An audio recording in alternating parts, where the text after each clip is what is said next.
From Hollywood, it's time now for... Johnny Dollar. My name is Hardy, Mr. Dollar. Yes? I'm returning the call you made to Mr. Ellis Rasmussen. If you will state your business, I shall be glad to transmit it to him. You tell Mr. Rasmussen I'm an insurance investigator from Hartford, and the matter involves a member of his own family. Oh, young Mr. Rasmussen? Yes. Could you hold on a moment, sir? I could. Mr. Rasmussen will send a car for you at 6 o'clock. Look, I can take a cab. Oh, well.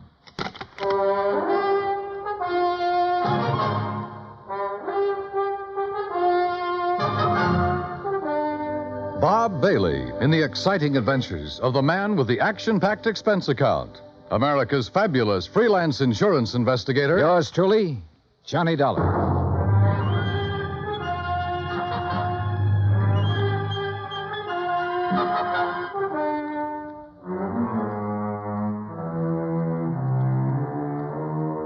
Expense account submitted by Special Investigator Johnny Dollar to the Universal Adjustment Bureau, Hartford, Connecticut.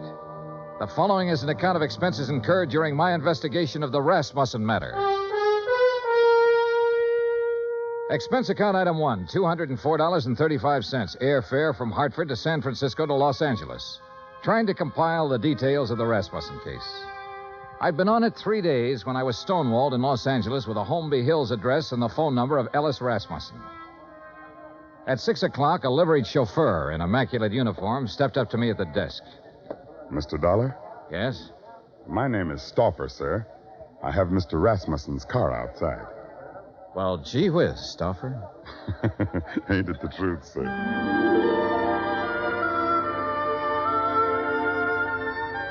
A few minutes later, when we turned into the lush green Holmby Hills section, I had a suspicion I was about to deal with a bona fide millionaire. When we parked in front of the big two-story colonial home and a man with graying hair and swallowtail coat stepped out of the door, well, I knew I was going to meet the real article. I'm Hardy, sir. Hello, Hardy. Mr. Rasmussen is waiting for you. This way, please. We stopped in front of a huge paneled door. Hardy tapped on it once, then pulled on the knob. As we entered, a tall man with a shock of pure white hair rose from his chair and turned toward us. This is Mr. Dollar, Mr. Rasmussen. I want about 4 fingers of sour mash. What do you want? Oh, you took the words right out of my mouth, Mr. Rasmussen. Very good, sir. He's a pretty nice fellow. We're all pretty nice fellows around here, Mr. Dollar. Sit down. Thanks. Could you hand me that lighter? Oh, sure. Here. Thank you.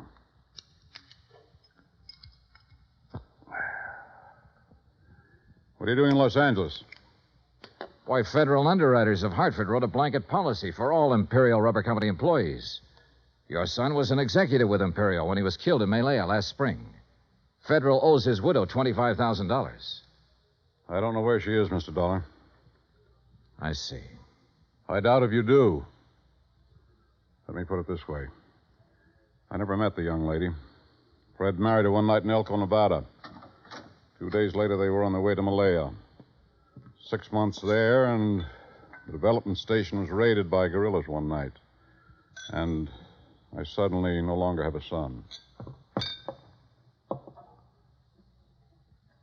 Have you eaten your dinner, Mr. Dollar? Oh, I wouldn't want to trouble you. Hardy, set a place for Mr. Dollar. Very good, sir. Well? Well, I thought she might phone me when she got back to the States. She never did. Never a letter, nothing. I'm old and sick, but I still want to see the girl my son married. It's not an easy thing to lose a son, Mr. Dollar. And I lost a good one.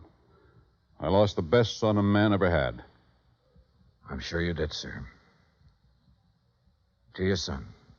To Fred. During dinner and afterward, over coffee and liqueurs, I listened to the story of Ellis Rasmussen's life.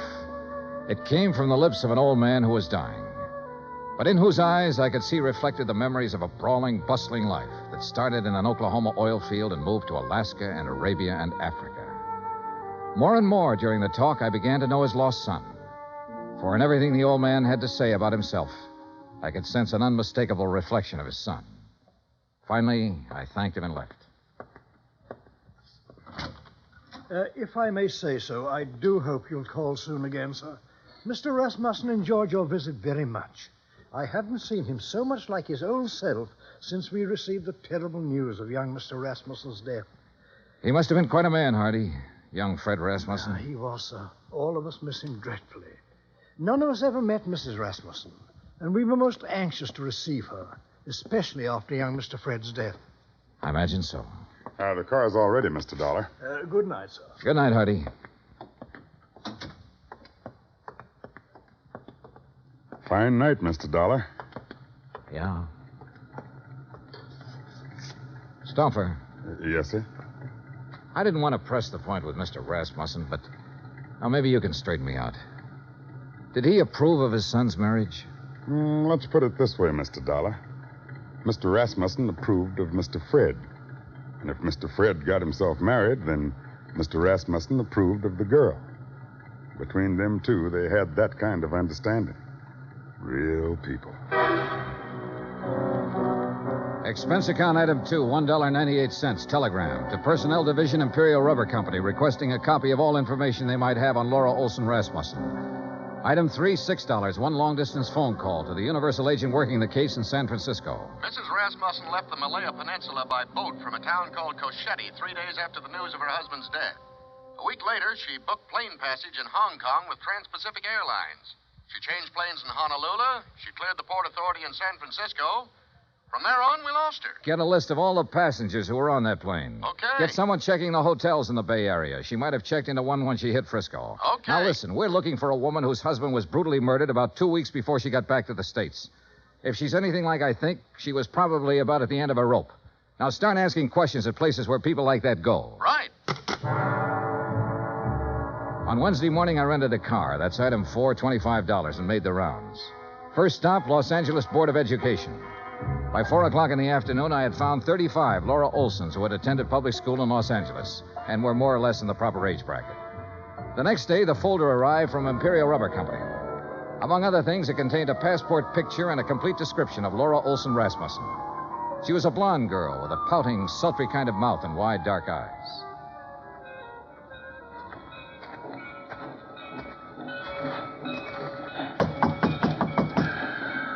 You down there. Yes? What do you want? I'm looking for Mrs. Frances Olson. Are you Mrs. Olson? I don't want to buy nothing. Do you have a daughter named Laura Olson? Are you a policeman? No, I'm an insurance investigator. I'm trying to locate Laura Olson Rasmussen. Well, how'd you get this address? What's that? A picture of her. Let's see. That's my Laura. What about her? I've been trying to locate her for some time. Is she here? No, she ain't here. She ain't been here for 5 years. Do you have any idea where I can find her? Friends, maybe? Other relatives? You say her name's Rasmussen now? Yes, she married a man named Fred Rasmussen. Married. Well, ain't that just something? You didn't know your daughter had been married, Mrs. Olson? How would I know? How would I know anything about her?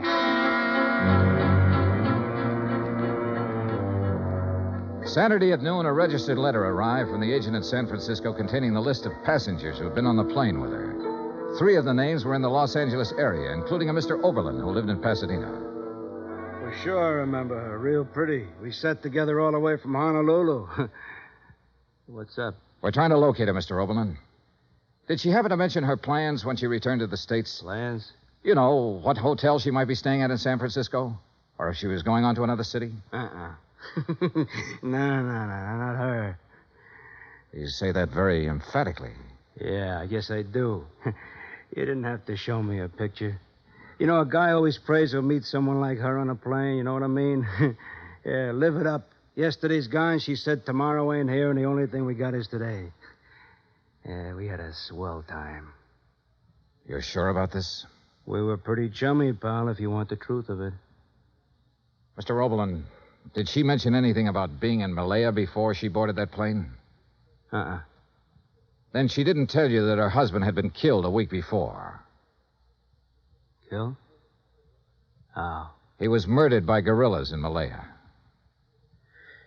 Oh, no, she didn't mention that. She didn't mention that at all, Mr. Dollar.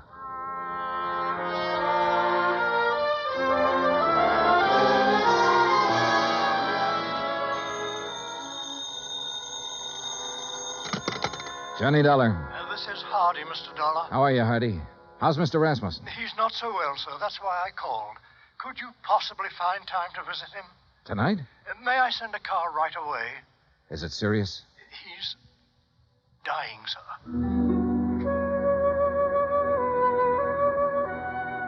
I knew why he wanted to see me. Have you located my daughter-in-law yet? No, I haven't located her, Mr. Rasmussen. But I know something about her. I know she drank whiskey and flirted with a fat salesman on an airplane all the way from Honolulu to San Francisco. I know her mother's a drunk. I know she didn't think enough of you or your son to contact you or anybody else when she got back. Mr. Rasmussen, it looks to me like your daughter-in-law is a first-class bum.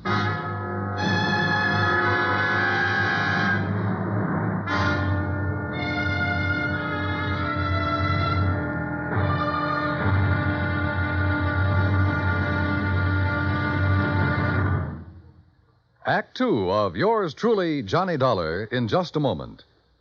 Our daily lives are sharply affected by world news. And for a complete roundup of the news every single weekday evening, just keep your dial on CBS Radio for the news broadcasts of our famous CBS newsmen, Edward R. Murrow and Lowell Thomas. Hear up-to-the-minute news with Edward R. Murrow and Lowell Thomas on CBS Radio. Now, Act Two of yours truly, Johnny Dollar, and the Rasmussen Matter.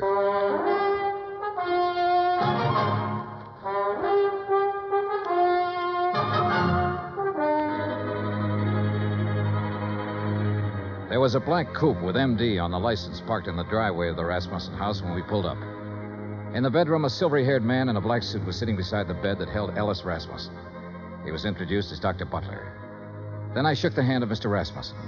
Someone suggested that Dr. Butler might like to use the library for his calls. And I was alone with the old man. If you want some whiskey, I keep it in the sideboard over there. Not now, thanks. I wish I had some news for you, Mr. Rasmussen. We're finding out things, but we haven't found her yet. What things? Oh, things. Nothing important.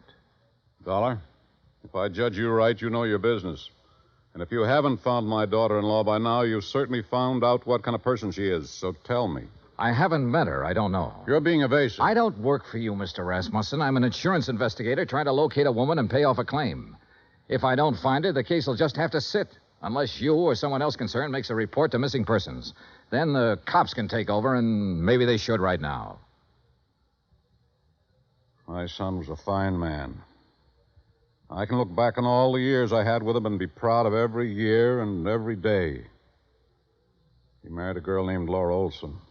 I don't know where she came from or who she was, but I know my son wouldn't have married her unless he loved her, unless she loved him in return and was worthy of his love. You know a lot, Mr. Rasmussen. Perhaps I should go to the police. No. No, don't do that. We'll find her, Mr. Rasmussen. We're getting it narrowed down. Well, I'd better leave now. As you say. Mr. Dollar. Yes, sir. I want to see her. Yes, sir.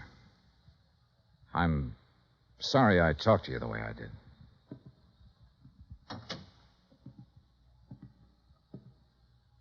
Phone call for you, Mr. Dollar. Would you like to take it in there? Oh, yeah, sure. Keep an eye on him, Hardy. Trust me, sir.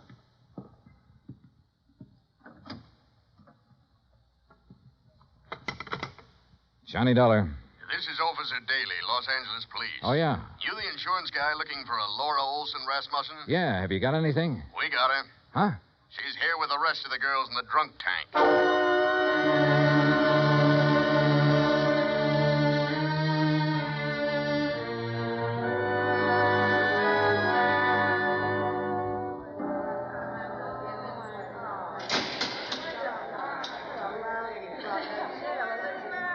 A drunk tank will always smell of disinfectant. This one was no different. There are no bunks, no chairs, no blankets, no nothing. So you stand or sit on a concrete floor and wait for something to happen. The legal period is 24 hours. You get rebooked or you get released. It all depends. What's the story on her, Dollar? I've got a check for $25,000 for her. Gee, insurance money? Yeah? Quiet! Quiet in there! All right, quiet down! You girls better learn to get along. Which one? Back there, sitting on the floor. Oh, good. What's the situation? If somebody comes up with bail, they can have her. Expense account item 7, $100 bail. While I was waiting around, Officer Daly broke open a file on her. A dozen aliases, a dozen charges, and one conviction for shoplifting. A career of petty thievery that began at the age of 16 and ran up into a 22nd year. Expense account item A, $35 telegrams. I sent wires to all parties concerned, all parties except Ellis Rasmussen, ordering a stop on their activities since Laura Olson Rasmussen had been found.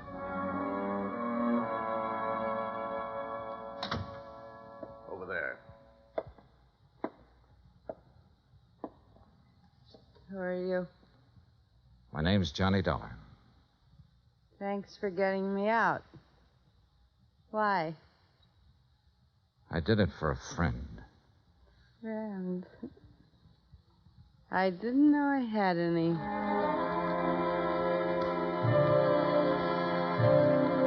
Expense account item 9, 20 cents, 2 cups of coffee. We had it in a diner across from the women's section of the main jail. I looked at Laura Olson Rasmussen while she drank the coffee. Looked at the blonde hair and the wide eyes and the pouting mouth. Looked at the woman who had once been the wife of Fred Rasmussen. What's the catch, mister? No catch. You put up $100 for me. I don't know you from a load of coal. No, you don't. Where do you live? I've been staying at the Piedmont Hotel. You know where it is? No. No, not many people do. Especially people with clean shirts. What have you been doing since you got back from Malaya? I've been getting along. You got something to do with Fred? You know about Malaya? I know about a lot of things. I've been looking for you for a month. So what? Why didn't you contact your father-in-law when you got back? Why should I? What would he care about me? He never met me. What do I mean to him? Right now, since he no longer has a son, you mean everything to him. You're kidding me, mister. I wish I was kidding you. I wish to heaven I was kidding you. Well, what now? Oh. I want you to come over to my hotel with me. Oh, now look. To sign some papers. I have a check for $25,000 for you. What was that? Your husband was insured. You're his beneficiary. All you have to do is fill out an application. I'll give you the check. I don't believe it. It's true. Come on. Expense account item 10, $2, cab fare to my hotel. I took her upstairs with me, stood over her while she filled out the necessary papers. Outside of that, we didn't say a word. Johnny Dollar. This is Stauffer, Mr. Dollar. Hardy asked me to phone you to see if there's any word. Oh, yes. Well, what'll I tell him, Mr. Dollar? Tell him no luck yet, Stauffer. How's the old man? About the same, sir. Counting on you, I think. I'll talk to you later. Yes, sir. Here you are. Okay. Thanks. Here's your check. Anything else? Nope. That's it. Okay. See you around sometime. Sure. Fred told me about a man named Stauffer who worked for his old man for years. Was that him on the phone just now? Yeah. Yeah. I didn't know what I was going to say to the old man, but I did know I was hoping that if Rasmussen had to die, that he'd die before anybody told him the kind of daughter-in-law I'd turned up. I didn't want to be in on that. Expense account item 11, $83, hotel bill. I checked out at 5:30, picked up my airline tickets at the desk. That's item 12, then sat around the lobby for 5 minutes.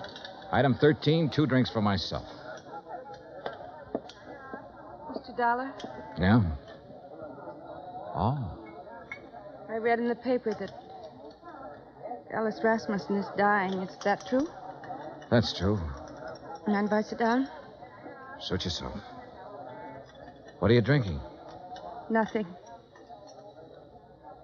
I know why you didn't tell them you found me, and I don't blame you. If Fred's dad is anything like Fred was, then I know how you felt.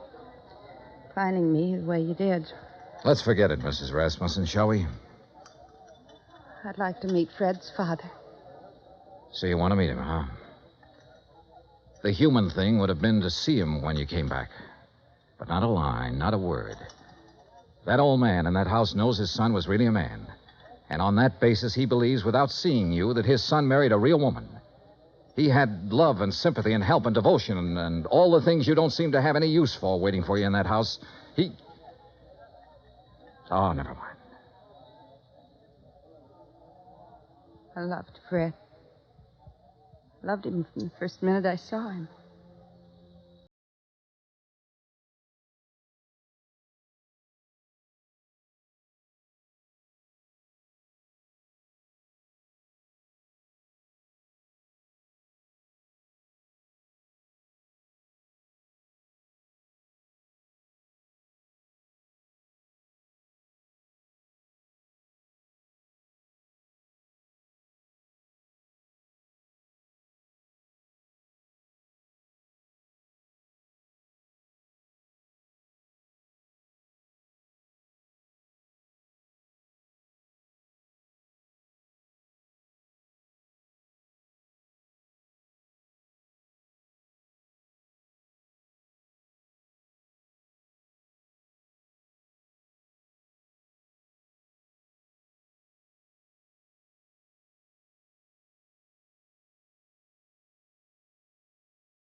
Family were.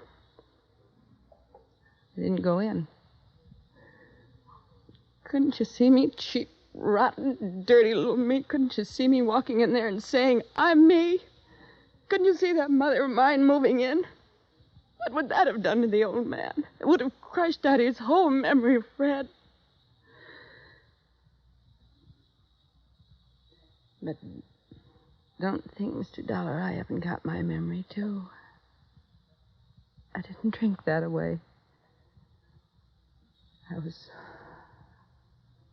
loved by a man. And I loved him back. I've still got that. I'm going out there pretty soon. Would you like to meet him? Do you think I can? I think so. I think so very much. Oh, Mr. Dollar, I've been waiting in the lobby. I thought you might be here. How do you do, miss? Stuffer, I'd like you to meet Mrs. Rasmussen. Well, my. I'm mighty pleased to meet you. The boss will be mighty happy. She dried her eyes in the car. I didn't say much. She didn't say much. But in the half hour it took to get out to Holmby Hills, something happened to her again.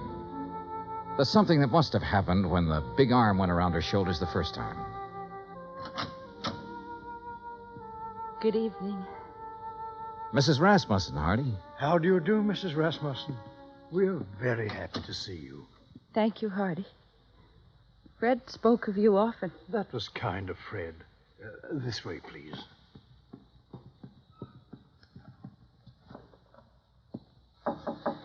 Come in. I think you can introduce Mrs. Rasmussen, Mr. Dollar. Ring if you need me, sir. I'm scared. Laura, if there ever was a man for you not to be scared of, it's that man in there. How can I tell him about myself? I've been in jail. I can't. Watch. Well, Mr. Dollar, come in. I've brought someone for you to meet, Mr. Rasmussen. Come here. You'd be my son's Laura. Yes, you're Laura. Oh, Yes. Oh, now, there. Here. Now, look. Us Rasmussens mustn't meet like this with tears. so much I have to tell you. No.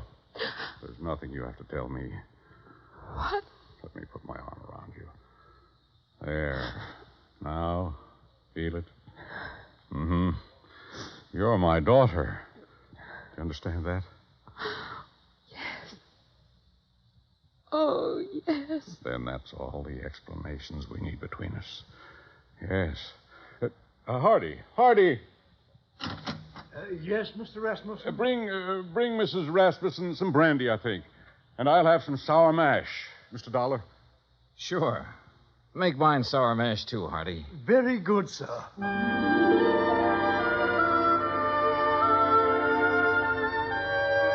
Expense account item 14, $40. Miscellaneous. Item 15, $35, stenographic. Expense account total, $1,965. Remarks? The old man's got a few weeks more. Laura's moving into the house with him to take care of him. She won't be telling him a lot of things about herself. She doesn't have to. You should have stood there like I did and seen that big arm go around her shoulder when he said, "You're my daughter." Yeah. Yours truly, Johnny Dollar.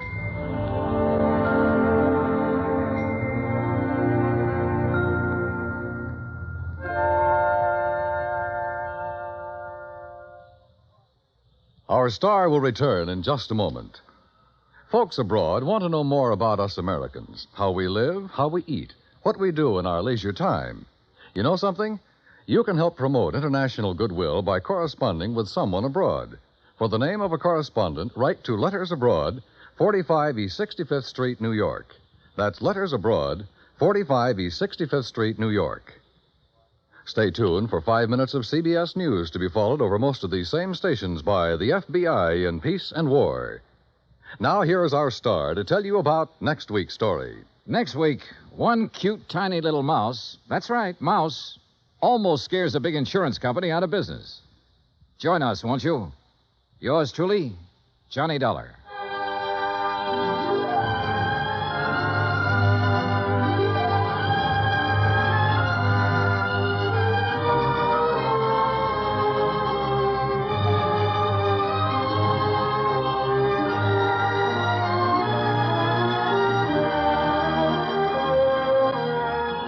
Yours truly, Johnny Dollar, starring Bob Bailey, originates in Hollywood. Written by John Dawson, it is produced and directed by Jack Johnstone. Heard in tonight's cast were Virginia Gregg, Gene Tatum, Eric Snowden, Roy Glenn, Will Wright, Frank Nelson, and Jack Crucian. Musical supervision is by Amerigo Marino. Be sure to join us next week, same time and station, for another exciting story of yours truly, Johnny Dollar. Dan Cubberly speaking.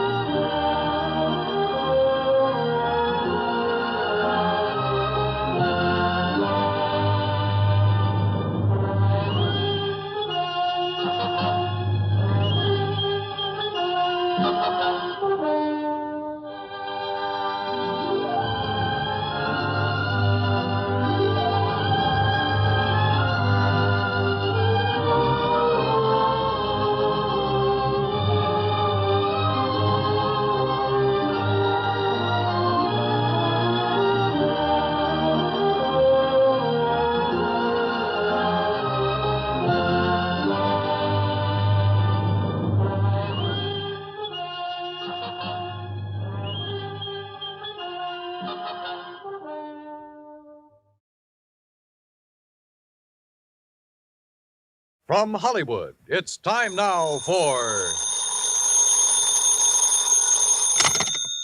Johnny Dollar. Hi, Johnny. Who dat? George Reed. Well, Merry Christmas, George. Is it? Oh, what's the matter? You ever hear of Jediah Gillis? Eccentric? Owns about half of Rhode Island? That's the boy. A couple of weeks ago, he wrote a special policy on an item he wanted insured. And it's up and disappeared, huh? How'd you know? Oh, just a wild guess. What did he lose? I hope you're sitting down, Johnny. Yeah? Why? Because the insured item is a mouse. House? Mouse. What?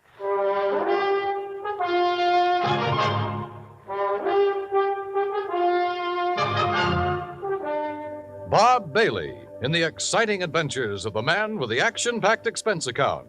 America's fabulous freelance insurance investigator. Yours truly, Johnny Dollar.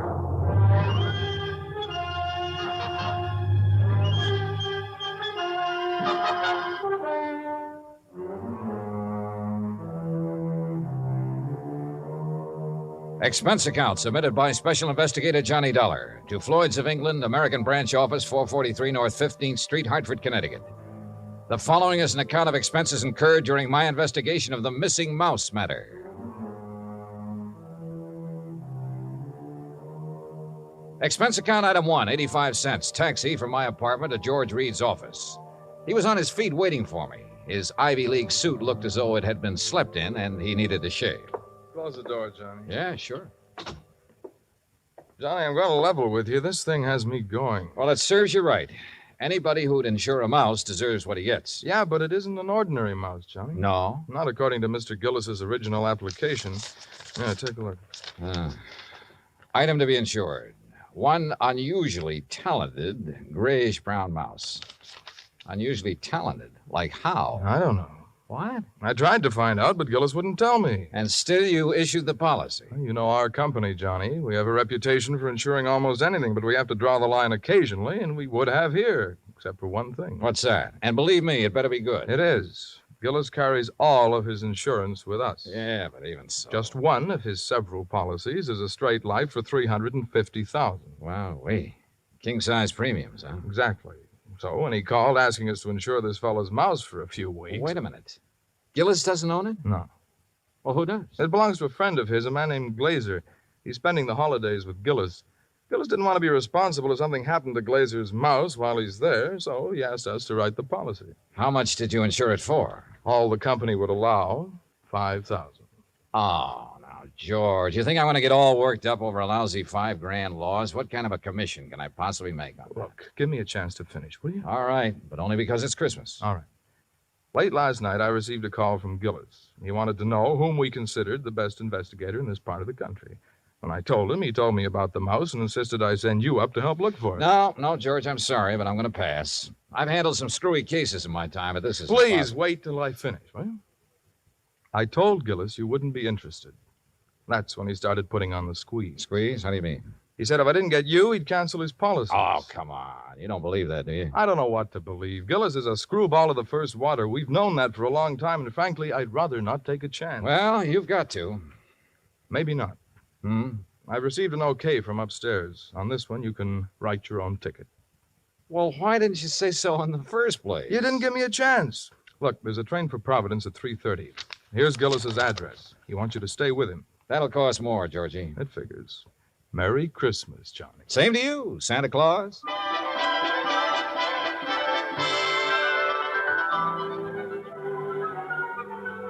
Expense account item 2, 85 cents. Cab fare back to my apartment. I was intrigued by what George had told me and by what his company was going to add to my bank account, so I didn't really mind changing my plans for the holidays. Expense account item 3, $18.90. Transportation, including a round-trip ticket, Hartford to Providence, and cab fare out to the Gillis residence. Palace would be a better word for it.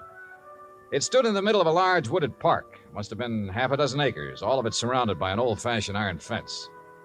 I dismissed the cab and had started toward the front door when it opened. And standing against the light, watching me, was a tall, beautiful girl. Careful of the steps. What? The steps, they're icy. Oh, thanks. We've been expecting you, Mr. Dollar. Hi. Well, hi. Mr. Glazer and Father are in the library. Would you like to meet them now or wait till after you're settled? I'm afraid I'd better see them right away, Miss Gillis. Marion, Johnny. Well, come along. You know, for the first time, I'm glad I came home for the holidays. Home from where? New York. Here we are. You'll have to come visit me, Johnny. Maybe I'll do something drastic, like losing a mouse to guarantee it. Marion, I told you to keep that door closed. Oh, Mr. Dollar's here, Father. Oh, well, have him come in. Yes, by all means, have him come in. See you later, Johnny. Well, Dollar, glad you finally got here. Yes, indeed. Thank you, sir. This is my friend and associate, Bert Glazer. Hiya, Mr. Glazer. Bertie and his pals, Mr. Dollar. Beg pardon? My dog act. You investigators are supposed to have good memories. I hoped you might have caught us at some time or other. No, afraid not. Oh, would you like to have a drink, Mr. Dollar? No, thanks. Now, suppose I got anything you want to drink. I got an eggnog, hot buttered rum. Well, maybe later. Right now, I'd like to hear the details of your loss. You mean that insurance agent didn't give you all the information? He didn't know it all, Mr. Gillis. All he did know was that a so-called talented mouse has disappeared. So-called. And he hasn't disappeared either, not at all. He's been kidnapped, that's what.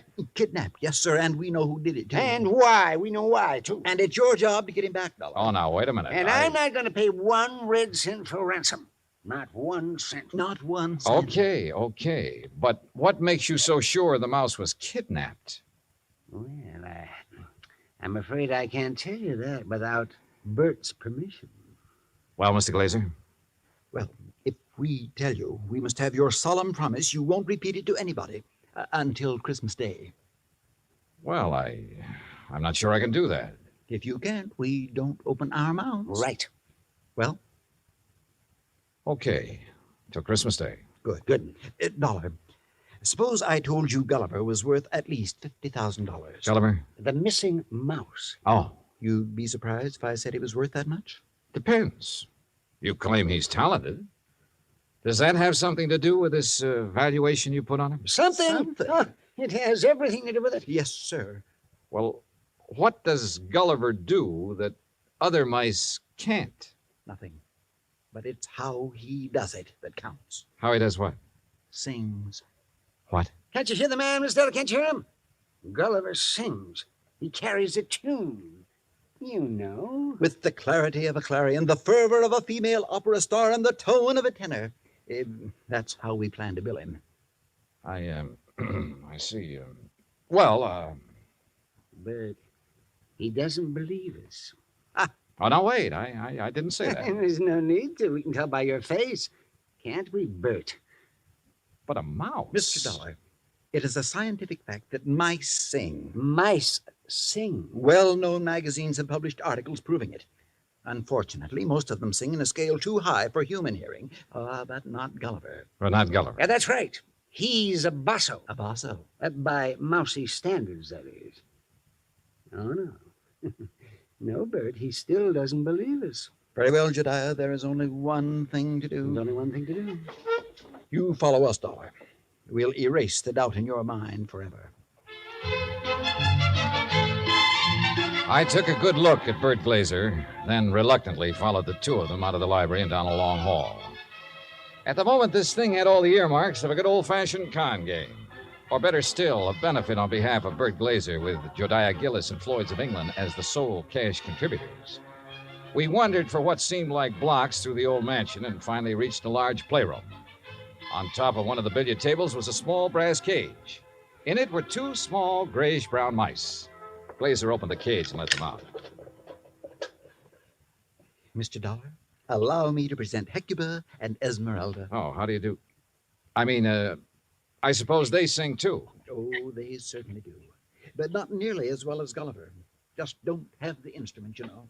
Instrument? The voice, Dollar, the voice, the vocal cords. Oh, yeah, I see. But, now, where did you keep Gulliver?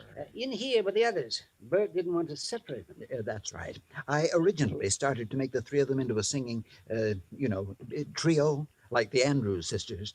But Gulliver advanced so rapidly, I decided he should be a soloist. Oh, sure. You aren't afraid of mice, Mr. Dollar? No. No, well, that's fine. They sense it if you are, you know. It upsets them. Upsets them. All right, now, Hecuba, move over a bit. Give Esmeralda some room. That's it. Now, up on your haunches. Up, Esmeralda. There we are. Now, what would you like to hear, Mr. Dollar? Oh, anything at all?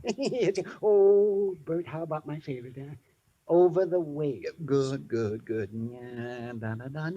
You got it, Esmeralda? Over the Waves. That's it, Hecuba. All ready then? Good. That'll be fine. Ready now? 1, 2, 3. 1, 2, 3. Oh, that's it. Oh, beautiful, Esmeralda, beautiful. Yeah,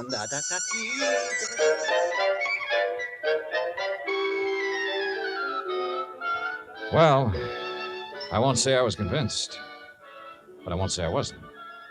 But I will say those mice were singing something, or giving a mighty good imitation of it. We returned to the library, and this time I sampled the eggnog liberally. Is that all right, Dollar? Oh, fine, thanks. Well, Dollar, you know now why we believe Gulliver was kidnapped? Well, I'm not sure. To exploit him. What else? Exactly. You have any idea who did it? Harry McQueen, that's who. McQueen. Who's McQueen? Used to be my agent. Theatrical agent? Uh-huh. He's been snooping around here lately, Johnny.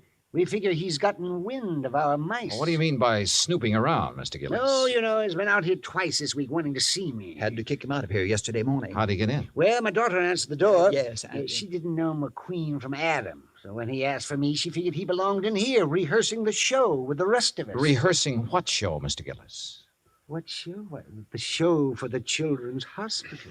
Jodiah puts one on for the sick kids every Christmas Eve. Of course. You know, Dollar, variety act, a Santa Claus. This year, though, we got a radio hookup.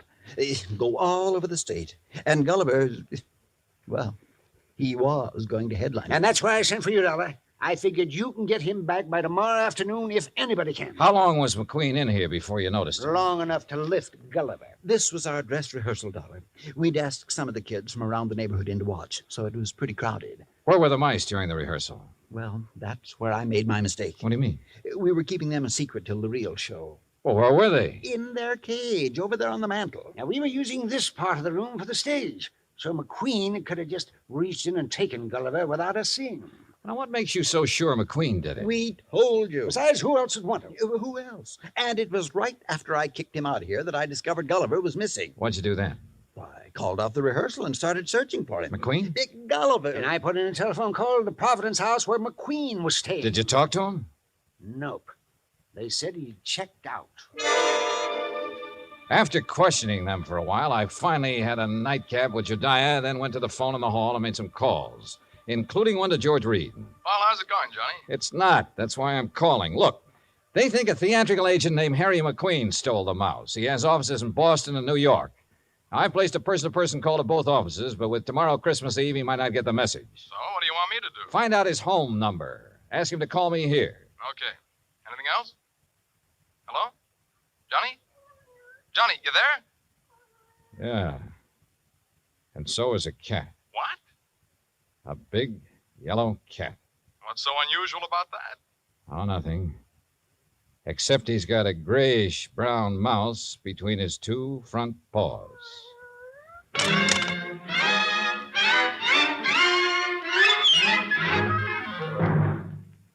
Act Two of yours truly, Johnny Dollar, in just a moment. You can't buy happiness by the pound or the yard, but you can have it by the hour with no strings attached every Monday through Friday evening and each Saturday in the daytime when the Robert Q. Lewis Show is on the air. Join him and his fun-loving gang 5 nights a week and Saturdays in the daytime on most of these same stations. Now, Act Two of yours truly, Johnny Dollar, and the Missing Mouse Matter.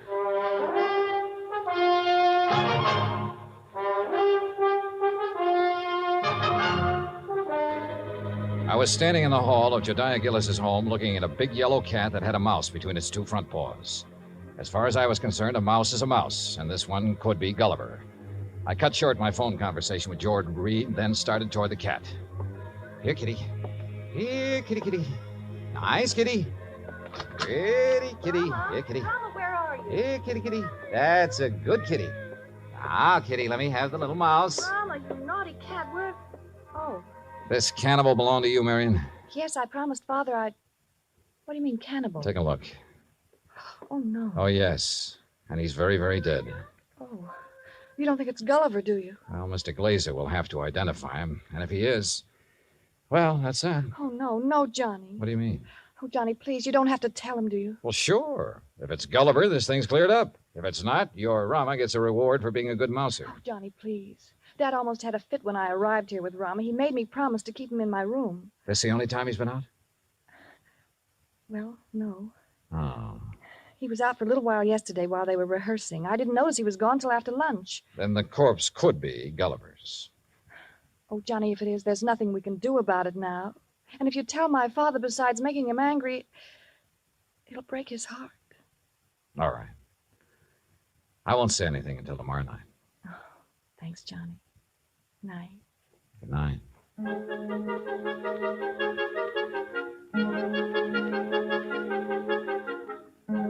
Christmas Eve morning came cold, crisp, and clear. The Gillis grounds were covered with new fallen snow, and the trees were heavy with icicles, giving the whole place the look of a winter wonderland. I dressed and went down to join Gillis and Bert Glazer at breakfast. I was on my third strawberry when the phone started to ring. Yeah. You expecting a call, Dollar? Yeah, matter of fact, I am. Yeah, and you'd better answer it. If it's somebody at the broadcast station for me, tell them I'll be at the Children's Hospital at noon. They can call me there. Right. Hello? Johnny Dollar? Speaking. Look, I don't know what's going on down there or why you're going to pester me about it. Who is this? Harry McQueen. Who did you think? Well, I wasn't sure. Well, your friend Reed got me out of bed this morning, Dollar. He told me you wanted to ask me some questions about a mouse that's missing from Jediah Gillis's place. Hey, that's right. What do you know about it? Well, I've done a lot of pilfering in my time. I've taken towels from hotels from Maine to Miami and Seattle to Bridgeport.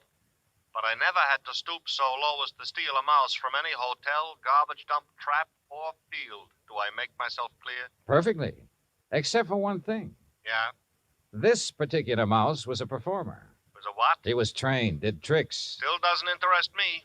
Well, then why were you trying to see Mr. Gillis? To get some of my people on his Christmas show. Anything wrong with that? No. There'll be a lot of publicity about it. Would have done him a lot of good. And you're sure you weren't interested in the mouse? Look, Dollar, when I went into this business 18 years ago, I swore then I'd never handled kids, belly dances, or animal acts. But you handled Bert Glazer's dog act. Is what? Dog act. Bertie and his Oh, pals. somebody's feeding you a line, Dollar. That act was billed Bertie and his pal, and the pal is a dummy. Glazer's a top-notch ventriloquist. He's a master. You hear me, Dollar? Yeah, Harry. I hear you fine. I had to do some thinking, so I put on my coat and went outside for a walk around that wooded park. What I had just learned about Glazer confirmed what my instinct, my common sense, had been telling me all along. Except for one thing. The performance given by Hecuba and Esmeralda the night before. If Glazer had been doing the singing for those two mice, he was a master ventriloquist. Which was exactly what Harry McQueen said he was.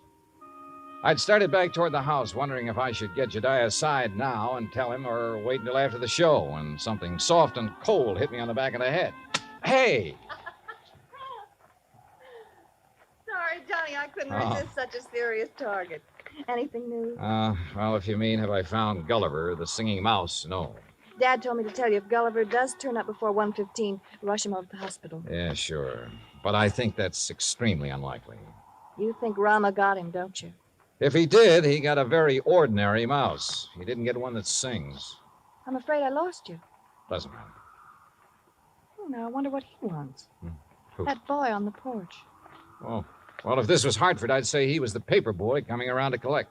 Well, it's not Hartford, and he's not a paper boy because Dad doesn't subscribe to anything but Fortune. Oh, well, then he's selling something. Well, if he is, he's not going to give us a chance to buy any. Johnny, looks like we scared him off. That's funny. Hey! Hey, come back! He sure tore out of here when he saw us. Wonder what he wanted. Do you suppose he was one of the kids they invited in to see the dress rehearsal? Well, if he was, what would he be doing back here today? I don't know. Let's take a look around. We found it in the playroom, near where Gulliver's cage had been. It was a roundish metal clamp, the kind of boy wraps around his trouser leg when he's riding a bike. I was about to call the hospital and ask Jediah for a list of all the kids they'd invited to the rehearsal when the front doorbell rang. Johnny, it's that boy again. Better let me get in.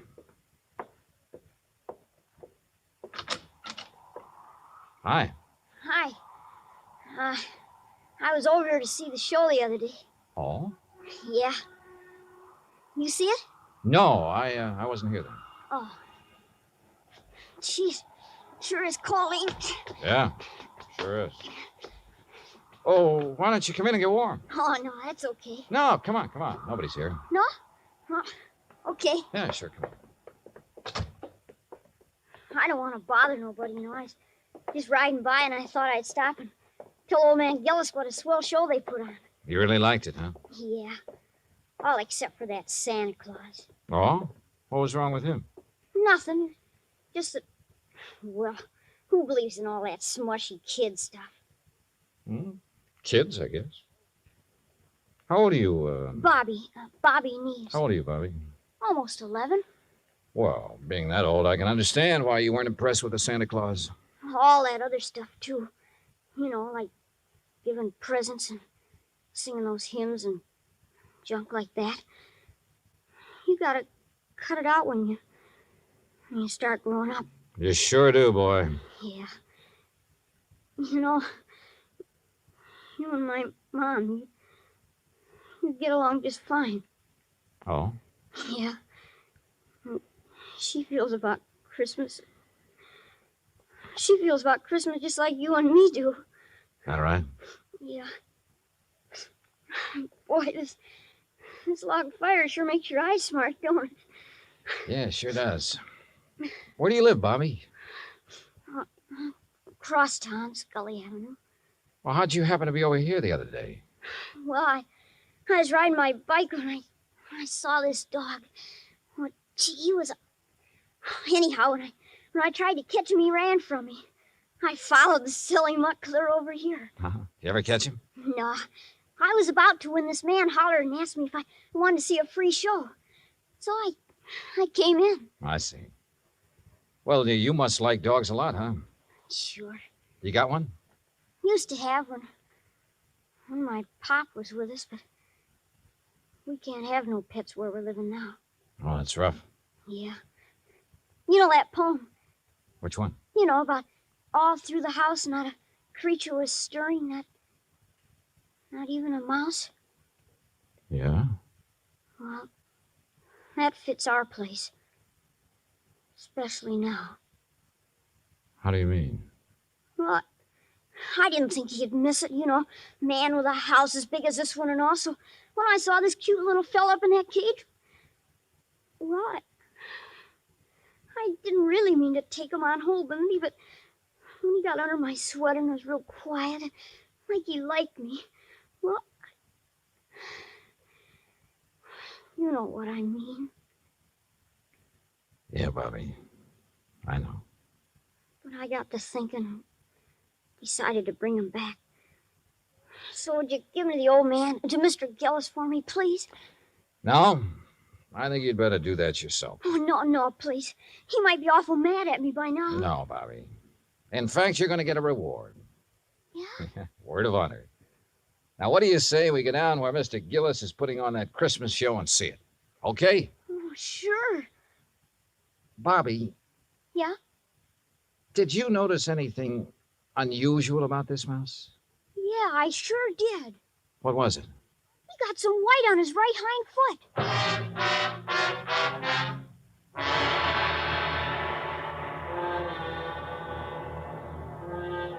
Expense account item 4, $1.60. Cab fare from the Gillis residence to the Children's Hospital for Marion, Bobby, and myself.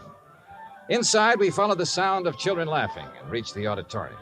Marion found a seat among the nurses, and I took Bobby backstage. When Jediah saw Gulliver, his face lit up like one of the trees he'd had delivered to the war. Gulliver! By golly. I knew if anybody could do it, you could, Dollar. I didn't do a thing, Mr. Gillis. All the credit goes to Bobby. Oh, to Bobby. Well, I'll speak to you after the show, young man. Yes, sir. Bert, look, he's back.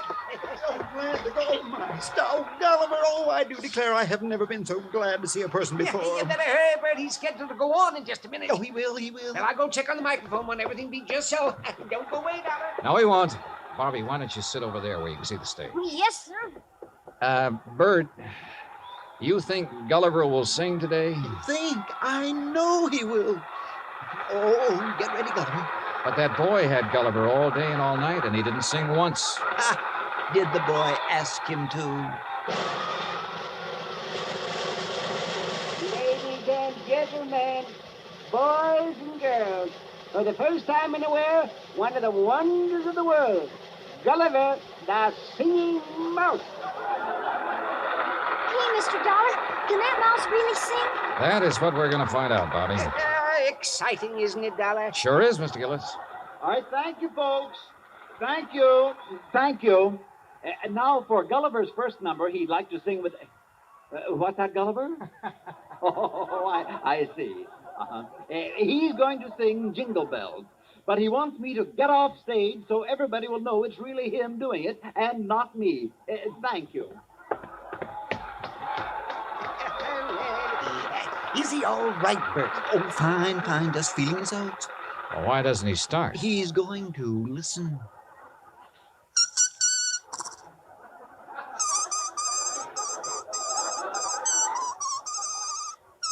Well, Dollar? Now I have seen everything. Me too. Gee.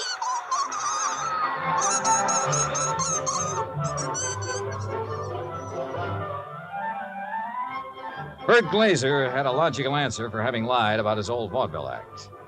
He knew I wouldn't believe the mice could really sing if I'd known he was a ventriloquist. And you know, well, after all, yet sometimes... Expense account total, including cab fare, Hartford Station to my apartment, $38.20. As for my separate and additional fee, as agreed upon before I took this matter, well, there's a boy named Bobby Neves who lives on Scully Avenue over in Providence. See that he gets it, huh? Yours truly, Johnny Dollar.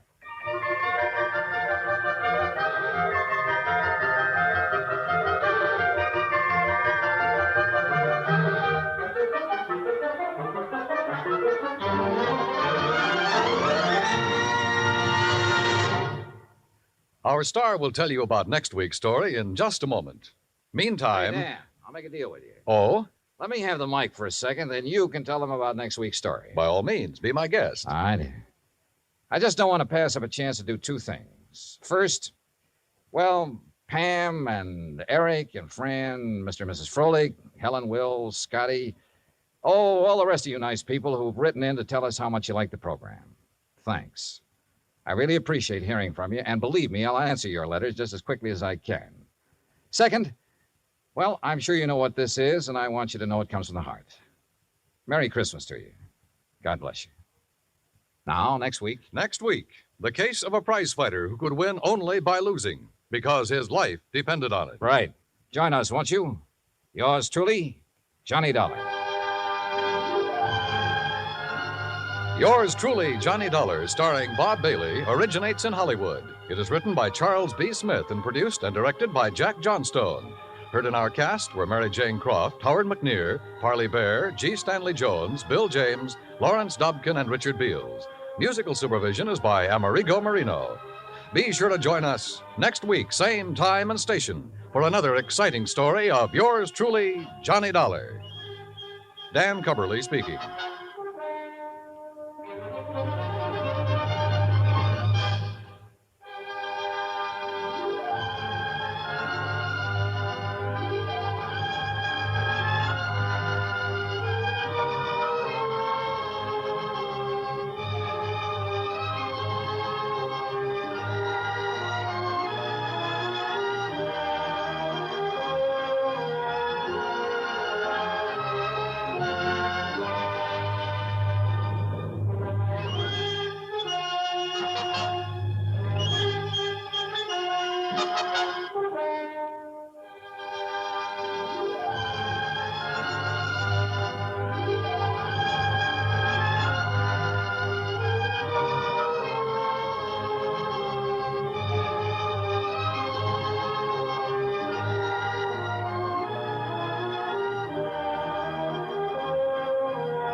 From Hollywood, it's time now for...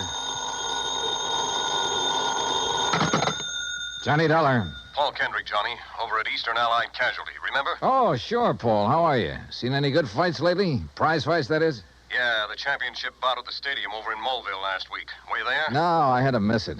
But it didn't miss me. Huh? The minute Georgie hit the canvas in that fourth round, it cost me $50. Johnny, do You remember Al Coronado? Are you kidding? I've watched that boy come up from the Golden Gloves. Well, he fought in one of the preliminary bouts. I know. I lost on him, too. $20. Come on over, will you? And I'll tell you why the company may lose $50,000 on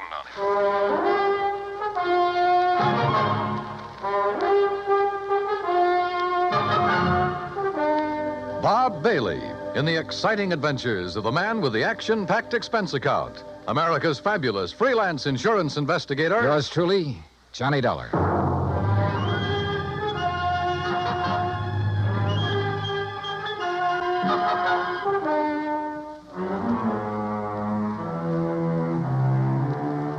Expense account submitted by Special Investigator Johnny Dollar to Eastern Allied Casualty Insurance Company, 422 Spidal Building, Hartford, Connecticut. Following is an account of expenses incurred during my investigation of the Squared Circle matter. Expense account item 1, $1.10, cab from my apartment to the offices of Eastern Allied. When I got upstairs into his personal cubicle, I found Paul Kendrick pacing the floor. Sit down, Johnny. Have a drink if you want one. No, thanks. Hey, looks like you're the one who could use a drink. What are you worried about? Don't tell me you've been hitting the company till for big money to bet on the fights. Johnny, I'm worried about murder. Listen. I'm all ears. How long since you've seen Al Coronado fight? Oh, 6 months, a year, maybe. But before that, when he was working all the local arenas, you and I were present every time he put on the gloves. So? We knew him when he had reflexes quick enough to... Well, do you remember how he'd show off by picking a fly or mosquito out of the air, grabbing it between his fingers without even hurting it? Yeah, sure. He was no mental giant, not by a long shot, but he had the fastest eyes and hands I ever saw in a man. Right. But something has happened to him, something very wrong. And I think I know what it is. Listen. I'm listening. A few years ago, his manager, Ricky Malone, took out a $50,000 policy on him. Annuity. So what? A lot of managers take out policies on their boys. And then get him killed? Look, Al is fighting again tomorrow night in a small town outside of Joplin. Joplin? Missouri? A little place just across the state line. Johnny, I want you to be there. You mean as a sort of bodyguard? I want you to see the fight, that's all. See Al Coronado fight.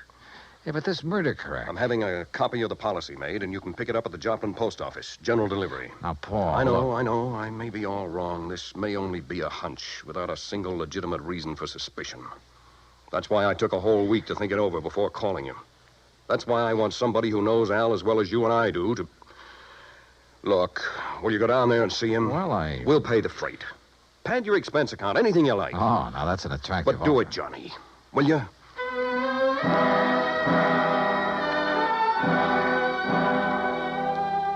Item 2, another $1.10, back to my apartment to pack. Item 3, $124 even, plane fare and incidentals to Joplin. By your leave, Paul, the incidentals included a new sports shirt, loud enough to startle the whole state of Arizona, an extra pack of razor blades, and a new toothbrush. Also, item 4, $3, flowers for the stewardess, who managed to find me an extra bottle of champagne. I arrived at Joplin shortly before noon, and after checking into a hotel, found that by some miracle, a copy of Al's policy was waiting for me at the post office. A quick glance at it brings up item 5, $4.25 phone call. What do you mean, holding out on you? I thought you said Ricky Malone took out the policy. He did, and pays all the premiums. But the beneficiary named is Frankie Fortina. Now, who's he? I don't know yet. Well, his address is in New York City. You better look him up, will you? I've been trying to. But the last time Fortina was at the address on the policy, it was a racetrack bookie joint. Oh, so that's why you're worried. That's one reason. Well, if you learn anything about him, let me know, will you? I'm staying at the Beverly Arms. Okay, Johnny. Johnny. Yeah? Call me again, will you? After the fight tonight. Sure.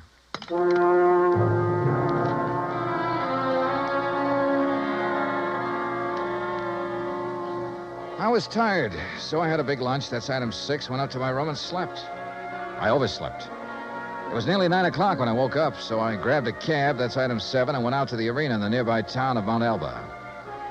For $5, item 8, I managed to get a seat at ringside in time to catch the end of the last preliminary. The winner in 1 minute, 10 The program seconds told me of the Al third was round, scheduled for the main event against some local boy named Rafe Cummings. I never heard of him, and I doubt if anybody outside of Tucson ever had. I understood why when he stepped into the ring. This kid looked like the rankest kind of amateur. Strong, sure, and in good condition, but clumsy. He almost tripped over his own size 15 feet.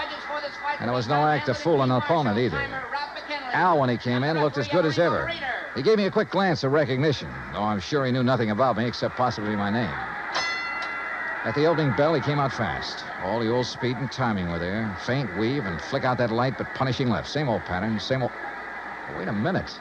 Those quick left jabs were only landing about 1 and 4. As though he touched Cummings only when the clumsy ox happened to walk into him. But because of his speed, Al took nothing but a few light ones on the body. He kept his face well out of reach. Oh, yeah, his timing was perfect, but his aim was terrible. Every time he shot out his fist, he was 3-4 inches wide. Then a funny thing happened. At the end of the round, when Al went back to his corner, and remember, Rafe had only tapped him a few times on the body. When he went back to his corner and started to sit down, he almost missed the stool. Would have if one of the seconds hadn't aimed it under him. Funny. The second round got underway the same as the first. Al was all speed, dodging, weaving, keeping his face out of the way. But again, he wasn't hitting his mark. And then it happened. He missed Cummings wide, then practically ran into his glove, catching it hard in the cheek, and down he went. Why, there wasn't enough steam behind Cummings' glove to hurt him. But Al took the count. He'd been hurt by that tap on the face. Then another thing. The second he was counted out, his handlers practically hauled him out of the ring and back to his dressing room. And believe me, Al looked terrible. His eyes had a strange, almost far-away look, as though that little smack had knocked his brains loose. My seat was on the far side of the ring, but I elbowed my way through the crowd and back to the row of dressing rooms in a hallway built onto one end of the building. Al Coronado. I told you on the way up the aisle, Doc. Huh? We don't need you. The boy's all right. Go on, Doc. Beat it. You hear me, Doc? Listen, this is Johnny Dollar. Huh? Old fan of Al's from Hartford. I want to see him. Some other time. No, now, right away. Come on, open up. I said some other time. Don't you understand? We're pulling out of this, Berg, and we ain't got time to stand around and talk. Now, look, buddy. Malone's the name. I'm Al's manager. See, and when I say get out, I mean vamoose. Al, are you okay, boy? This is Johnny Dollar. Oh, no, you don't. Brother, that's where you're wrong. Hey, Al. Al. Good Lord, Al, what's the matter with you? Hello, Johnny. Hey, Al, look at me. No, I mean straight at me. Here. Al. I'm all right, Johnny. You're in bad shape. You should never have fought tonight. Oh, that's all right. Where are your seconds, your trainer? Ricky, he don't let nobody in after fight. Look, Al, can you get up off that table, stand up and walk? Oh, sure, Johnny. Then come on, I'm taking you out of here to no, a doctor. Johnny. Easy, Al. No, look behind Al, you, Rick. please, He's come on. up, he's got it. You bet I am, Dollar.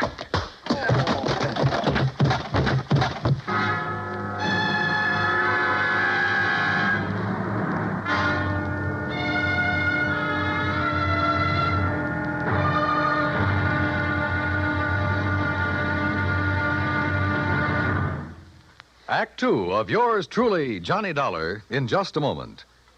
Each Monday through Friday evening, most of these same stations bring you the Amos and Andy Music Hall. Variety entertainment at its best.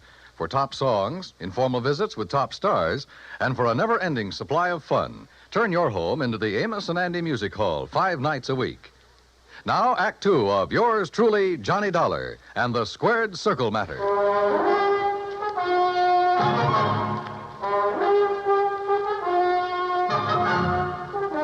When I came to, the dressing room was dark and quiet. After carefully falling off the table where they'd left me, I groped my way to the light switch, stumbling incidentally over the remains of the chair Ricky Malone had used on me. It was well after midnight, so I left by the dressing room window. The second I reached my hotel room, I put through a long-distance call, hoping Paul Kendrick would be in bed. He was. Yeah, hello? Johnny Dollar. And, Paul, you're right. It'll be murder unless I can stop it. Hmm? Hey, you awake? Oh, you mean Al Coronado. What's happened, Johnny? Plenty. And listen, that boy is more than punch drunk. He's had a brain injury of some kind. I'll bet on it. That's what I was afraid of. The tap on the face that knocked him out tonight wasn't enough to hurt a kitten. But a good solid blow would probably kill him. That's why he kept protecting his face. But Ricky Malone is making him keep on? Who else? I just met the gentleman, by the way. Well, what'd he say? Did you question him? Before I could, he cracked me over the head with a chair. Where's he now? Oh, I don't know. What are you going to do? See if the police can track them down. Malone said something about leaving town right away. Keep after him. Did you read that policy carefully? You kidding? I haven't had time. It's an annuity. That much I saw. Beginning in 3 or 4 years, it'll pay Al a nice little income for the rest of his life, if he survives. But the beneficiary named. Yes, Frankie Fortina, who gets the full face value of the policy if Al dies. Johnny. Yeah? I got a rundown on Fortina. You said he was a bookie at one time. That was the least of his crimes. He has a record as long as your arm. As I see it, he owns Al Coronado. Then you're probably thinking what I am. But Al hasn't been doing so well lately. He's taken a big drop in class. Isn't making the purses he used to. You know that? Yes. The ANBA keeps a complete record. So with this injury to his brain, the only way Fortina can clean up on him is by seeing him dead. That's right. Well, what about medical examinations before these fights? Ricky Malone could bribe his own mother, especially in some of the towns where Al has been fighting lately. That's possible, of course. Also, what you and I believe is wrong with Al is one of the hardest things in the world to detect. Yeah, I must admit he looked great when he entered the ring. Okay, Paul, one thing's in our favor. Neither Al nor Ricky Malone knows who I am, outside of being a fight fan. Just so Fortina doesn't learn different. Where is Fortina, by the way? I don't know. So, Johnny, whatever you do, be careful.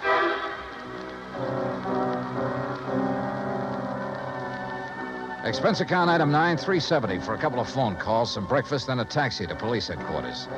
I'll say this for the Joplin police. When they go into action, they really get things done. Within less than 2 hours, Sergeant Danny Ruskin dug up all the information I wanted. Well, that ties in with what Conroy found out at the airport. No, that does it, Herm. Thanks very much. Something? And I think it gives us the whole story, Johnny. Al and his manager, Ricky Malone, checked out of their hotel, the Rayberry, at 1 o'clock this morning. Just the two of them? Right. There was no third party by the name of Fortina or anything else, just the two of them. They caught the 140 plane for Oklahoma City. Oh? And there they bought tickets routing them to Monterrey, Mexico. Mexico? How soon can I get a plane? You going down there, huh? I told you, I gotta save that guy's life. All right, look, in Monterrey, look up Sergeant Romelia Garcia, Main Homicide Division. You mention my name, he'll give you anything you want. Good. Now, what about that plane?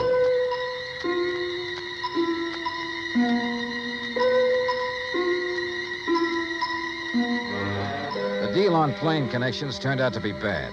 The best time I could make was by way of El Paso. That's item 10, $127, including incidentals.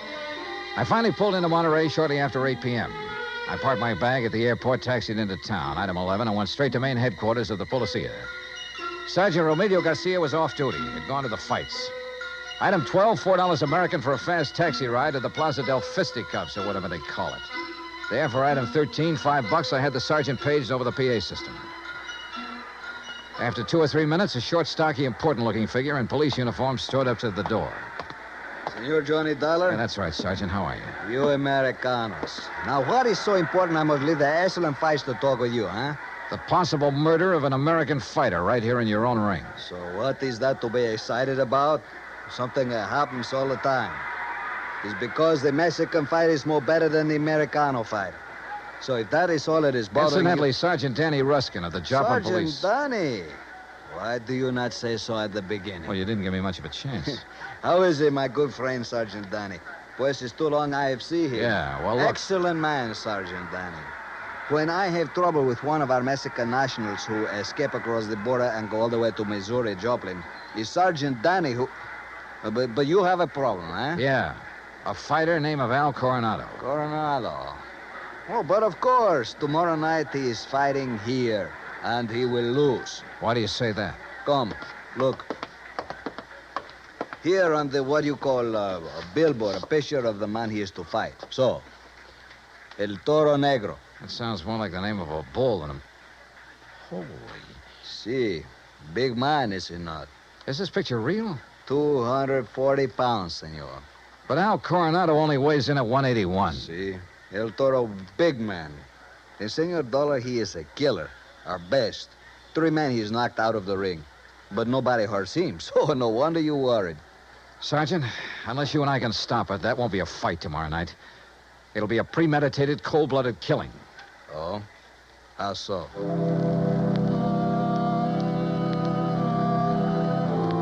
I showed Garcia my credentials, then told him what I knew and what I suspected. But until we have proof of this, senor, to start what you call an international situation, you are not now in your own country, you know. Still, he agreed to cooperate. First thing, of course, was to locate Al and his manager. In this city of nearly 200,000, that could be pretty rough. But he said he'd try. He drove me by the airport to pick up my bag, then to a hotel. And there, as the bellhop unlocked the door of my room, I got a real break. The next door down the hall opened. Hey, kid, how'd you like to bring me up a glass of warm milk, huh? Al Coronado. Huh? Oh, hi. Here, boy. Just put in my bags inside and leave the door open. Gracias, senor. Hey, Al, are you alone? Oh, sure. Hey, you're Johnny, ain't you? Yeah, that's right, Johnny, and I want to talk to you. I used to see your rig side all the time up in Hartford, You saw me in Joplin, too. Only you don't remember. Where's Ricky Malone, your manager? Oh, he said he had to go meet somebody. He's always going out. Look, Al, I'm an insurance investigator. Oh? Oh, I got some insurance. Yeah. One more fight and somebody's going to collect it. Ah, no, Johnny, that's my retiring money. The only one who'll retire on it is Frankie Fortina. Hey, Frankie, he's my owner. You know him? Hey, who takes all the aspirin around here? Me. I get a lot of headaches all the time. Maybe that's why I ain't been hitting so good lately. Yeah. Here, catch this bottle. Hey, now... now look what you did. No, Al, you look what you did. You missed that bottle by 3 inches. For the same reason you haven't been hitting well, why you have these headaches. All right, I'll give it to you straight. You've had a brain injury, Al.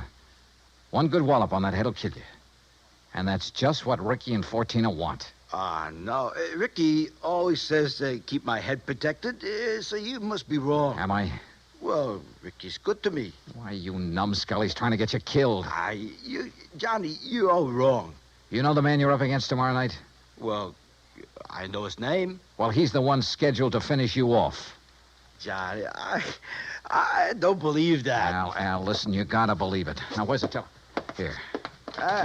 Who you gonna call?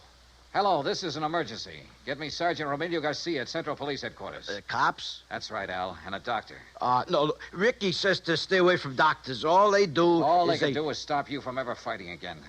And that would make you worth just $50,000 less to Frankie Sergeant Johnny Dollar. I found Al. Hotel room right next to mine, room 915. Bring a doctor, a brain specialist if you can, even if you have to drag him out of bed. Oh, look, we'll fight the international situation when we come to it. You get a doctor up here, you hear me? You hang up or I'll blow your head off. Well, Mr. Fortina, I believe. Frisk him, Ricky. Sure, boss. He's clean. Huh? I hate to shoot an unarmed man, Dollar, but if you make one phony move... So you know who I am, huh? Well, Ricky here may be stupid in some ways, but he had sense enough to call me from Joplin after you broke in on him there. Finding out what you're up to wasn't difficult. Finding out what you're up to wasn't very tough either, Fortina. But it's all over. Not for me, Dollar. That's where you're wrong. That phone call I made was to the police. I know, to Central Headquarters. That's over 3 miles from here. By the time your sergeant finds a doctor and gets here, you'll be dead. And I will be gone. Have you forgotten that you have a border to cross, Fortina? You think I'm stupid? Frankie Fortina has never been here. Has never been even in Mexico. Because my tourist card reads Charles Edward Smith. And since the next plane leaves for the States in about 20 minutes, Ricky... Yeah, boss? I think Mr. Dollar had better have an accident. Fall out of the window, perhaps. Oh, now, wait a minute, What? boss. I mean, well... Listen to me, Malone. I had 2 reasons for coming down here. To see if you were right about Dollar and to make sure of that fight tomorrow. You've been stalling with Al. You've taken too long. The heat is on up north. I need the dough. I told you, boss, that El Toro will do it tomorrow. Fellas, shut up. And look, if you take care of Dollar, what about me? What? Maybe you can get back to the States, but me, with Dollar laying dead here, and if Al talks... Al won't talk. You won't either. Frankie. Dollar has given us a perfect setup. He came here to Al's room. You found him here. You had a fight. Dollar ends up in the street below. But what happens to me? Haven't then? I always taken care of you in the past when you were working for me? You know what will happen if you ever try to cross it. No. All right, listen, all right, Frankie. all right. I have contacts down here. I have plenty of them. I have lawyers, good ones. It's going to be self-defense, pure and simple. But what if Al talks? I told you before, Ricky. You've taken too long with him. Frankie, listen. While I hold this gun, you're going to take care of Al, too. The way you should have a long, long time ago in his fights. I don't understand. No, listen to me, Frankie. You listen. I can't You've been do in it. this whole thing just as deep as I have, and deeper. Because you're the one who's kept Al fighting. You've paid off all those phony medicos. You set him up for this El Toro tomorrow night. You'll do it, Ricky. No. Then I'll use the gun on all three of you. Frankie! You're out of your mind, Fortina. Am I? It'll still look like a fight between you and Ricky. Boss. I'll just happen to get hit accidentally by the gun that will be found beside your body. Boss. Hmm? Boss, I'll do it. You bet you will. I'll do anything you say if you'll just help me get out of it. Okay. Go ahead. Dollar is first. And, brother, if you think it's going to be It's easy... either the window or this gun, Dollar. So far as you're concerned, I don't care which. Go on, Ricky. Okay, Just remember, boss. your own life depends on it. You bet I... Play dirty, will you? The window, Ricky. The window, I said. Remember, it's your own life, Ricky.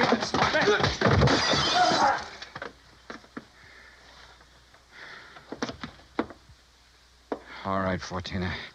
So you have got a gun? Hal. Yeah, Johnny, I hit him. Well, don't be. Si, Senor Dollar, with one very fine, clean left hook. While Fortina was watching you and the unfortunate Ricky. Yeah. You got here a little late, Garcia. You see, but tell me, Senor, what makes you think this Al Coronado has lost his punch? Expense account item 13, $100. Legal expense, mainly a deposition for a lawyer to take to court. Just how Garcia got me out of having to stay in Monterey for a hearing, I will never know, but he did. As for Al Coronado, I suggest the company make some adjustment in his policy that'll permit paying his annuities immediately. And why not? The company should have investigated more thoroughly before issuing this policy anyway. And if it doesn't show a little heart, but I'm sure it will. Item 14, $224.50, hotel and incidentals and transportation back to Hartford. Expense account total, $491.20. Yours truly, Johnny Dollar.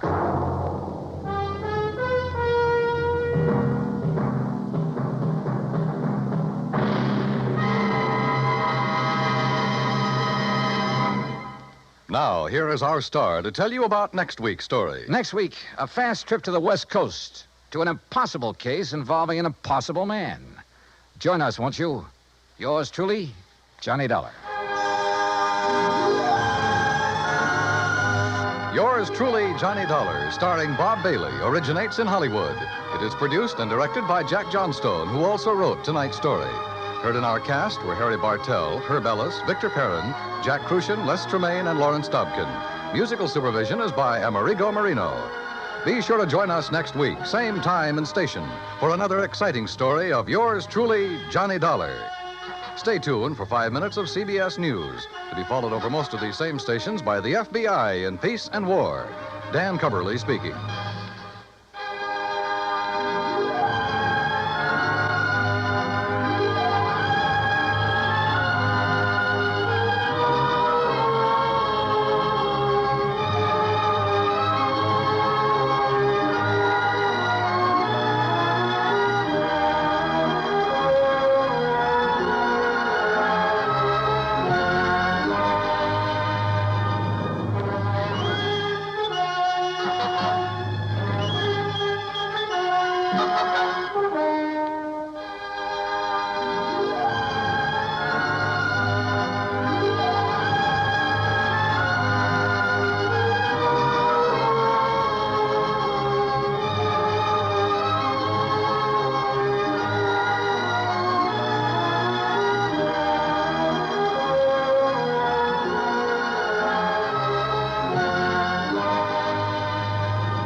From Hollywood, it's time now for Johnny Dollar. Pat McCracken, Johnny, Universal Adjustment. Oh, hi, Pat. What's on your mind? The sleek, lovely, beautiful Ellen Deere. On the strength of that description, I'll take her. And she's loaded. $325,000 worth of jewelry. Hey, that girl needs a bodyguard. Sweet. Yeah, Johnny, needs a guard of some kind, only she isn't a girl. She's a boat. I've just lost my enthusiasm. What's the matter with the old tub? That's what I want you to find out, Johnny. That last crack suddenly got me interested again. Okay, Pat, I'll be right over.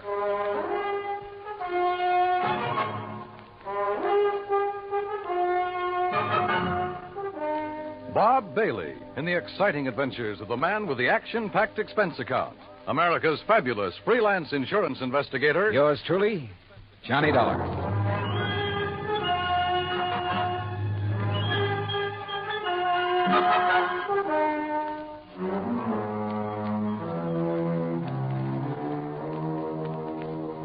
Expense account submitted by Special Investigator Johnny Dollar to the Western Maritime and Property Insurance Company, Los Angeles, California. Following is an account of expenses incurred during my investigation of the Ellen Deer matter. Expense account item 1, 90 cents taxi from my apartment to the offices of Universal Adjustment Bureau in Hartford. Pat McCracken's usual smile was noticeably missing when I walked in on him. Come in, Johnny, and sit down. Thanks. Oh, and you're to bill Western Maritime and Property on this one instead of us. Okay, but how are you involved? We handle all their claims that are of any size. Story. You ever hear of Randolph Berman? I know of a jeweler down in New York. That's the one. And if you know him, Johnny, you've been putting too much gravy in your expense account. I said no of him. Didn't he bring in the Star of Cape Town and the Kamandu Emeralds? That's right. Everybody seems to think he's a crook, and yet somehow he manages to handle some of the finest jewels in the world. How can an honest man afford it? Yeah. This time it's the Bettenhaus collection. It's out of Hungary. Oh, yeah, I read about that. Only I thought somebody down in Mexico owned it. Yeah, a fellow named Rigo Mariani down in Guadalajara. He's the one who sold it to Randolph Berman. Okay, now. Is this Ellen Deer you mentioned Berman's wife? No. Former wife. He's on about his fifth. All beautiful, dumb dolls. But more important, it's the name of his 72-foot motor cruiser. And the Bermans have been traveling around in it, down the coast, through the canal, along the coast of Central America, and so on. Anyhow, when he got word that the Bettenhaus collection could be had, he wasted no time in getting to Guadalajara. And that's where Western Maritime and Property comes in. Right. They had already written a policy on the boat for $52,000.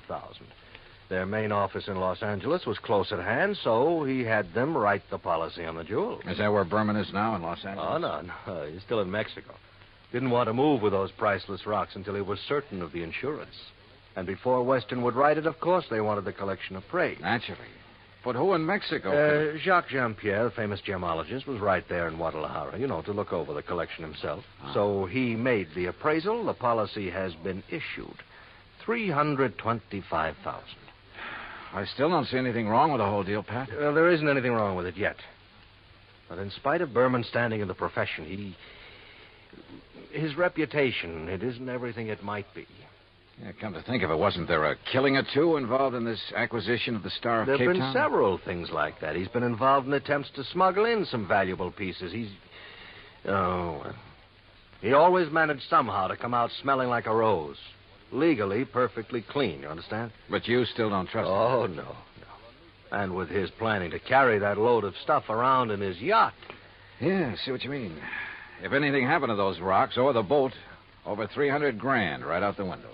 Exactly. Now, belatedly, Western is worried about it. And they'll pay good money to have you assuage their worries.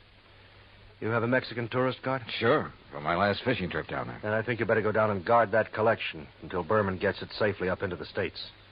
He's considered quite the host. He'll probably be perfectly willing to have you aboard. Now, this is the kind of assignment I like. Yachting in the Blue Pacific. But surely he hasn't got his boat parked in Guadalajara. That's over 100 miles inland. No, it's at Mazatlan. And from what I've been able to learn, it's surrounded by armed guards day and night while he has some engine work done. But as soon as that's finished, he'll head north to the States. So he says. Got a branch office in Los Angeles. He'll probably deliver the collection there. I just want to be sure he gets there, Johnny. Okay, Pat. You can wire the boys at Weston that I'm on my way. Item 2, $191.40, plane fare and incidentals, Hartford to Mazatlan via Los Angeles. The first leg of the flight to L.A. was uneventful, except for a good-looking young blonde from Santa Barbara, whom I promised to look up as soon as his case is... Well, that's not for the expense account. When we arrived at the Los Angeles International Airport, I learned that I'd have a three-quarter-hour wait for my plane to Mazatlan. So I grabbed a magazine, that's item 3, 35 cents, when I heard my name being called on the PA system. Johnny Dollar. Report to Pan American Airways desk. With the thought in mind that perhaps my little friend from the plane might have decided to stay over in L.A. Her name was Rita, by the way. I lost no time in getting over to the Pan Am desk. Mr. Dollar? Yeah? Johnny Dollar? That's right. I'm Arthur, Western Maritime and Property Insurance Company. Oh, yeah. How do, Mr. Arthur? Planning to go on down to Mazatlan with me? No. But meet Monsieur Jacques Jean-Pierre. Monsieur Dollar, I am honored. How are you, Mr. Jean-Pierre? This is the gentleman who appraised the Bettenhouse collection for us. Oh, yes. I am so an that we expert. could issue the policy on it to Mr. Berman. Oh, yes. Yes, he's done this sort of thing for us many times. Oh, I do not now, have I'm any... afraid that he's brought us rather bad news. Something's already happened to the collection? Well, not exactly. Not for the whole collection. No, I mean. not the well, whole... please. That is, I'm not quite sure. What I mean is... Yeah, just what do you mean, Mr. Arthur? Perhaps I should explain to Monsieur Dollar, eh? Well, I think somebody better. Yes, you go ahead, Jacques. Yeah, very well. And while you're doing it, I'll cancel the rest of Mr. Dollar's reservation to Mazatlan. Yes, I'll do that. Oh, Claire... Oh, no, wait a minute. First, let me find out what this is all about. Oui. Oh, very well. Jacques here was in Guadalajara when the Bettenhouse collection became available for purchase. Yes, Monsieur Dollar. I had gone there in the hope that some of the pieces might be purchased separately. So? Alas, such was not the case. The Mariani firm decided to dispose of the collection only as a whole. I see. Well, what's this bad news you have? I am getting to that. Yes, you see, it's this way. Please. Well, then go ahead, Jacques. Thank you. Monsieur Dollar, interested as I was, I looked over the collection very carefully, each individual piece. And you must believe me, to an expert like myself, every facet of every gem has a character all its own. A precious stone is like a face to me, always to be remembered. Yeah. Well, go on, please. I simply wish to make it clear to you, monsieur, that every item in the Bettenhouse collection is completely familiar to me. Oh, it is? As are many other important gems throughout the world. You know, each is like a friend. And each stone in them is like a face to you. Precisely. Always to be remembered. Yes. Allô. Well, The collection is purchased by Monsieur Randolph Berman. Yes, Mr. Berman. Please. He wishes to insure it in Monsieur Arthur's company. Yeah, I know all that. Well, Monsieur Arthur requests by telephone that I appraise it. $325,000. Then you know. I know. So I stay at Guadalajara a few days to wait Monsieur Arthur's check for my service. You want to be sure the check was please. I visit some of my old friends among the jewel setters. And then, on the third day, what do you think happens? You tell me. Johnny, this is it. In the shop. No, please, Monsieur I'm sorry. In the shop of my friend Garcia Hernandez, I watch him work on the mount for a beautiful diamond. And suddenly, I see that the stone is an old friend. One from the Bettenhouse collection? Oui. The Calabar diamond that was supposedly in the possession of Monsieur Berman.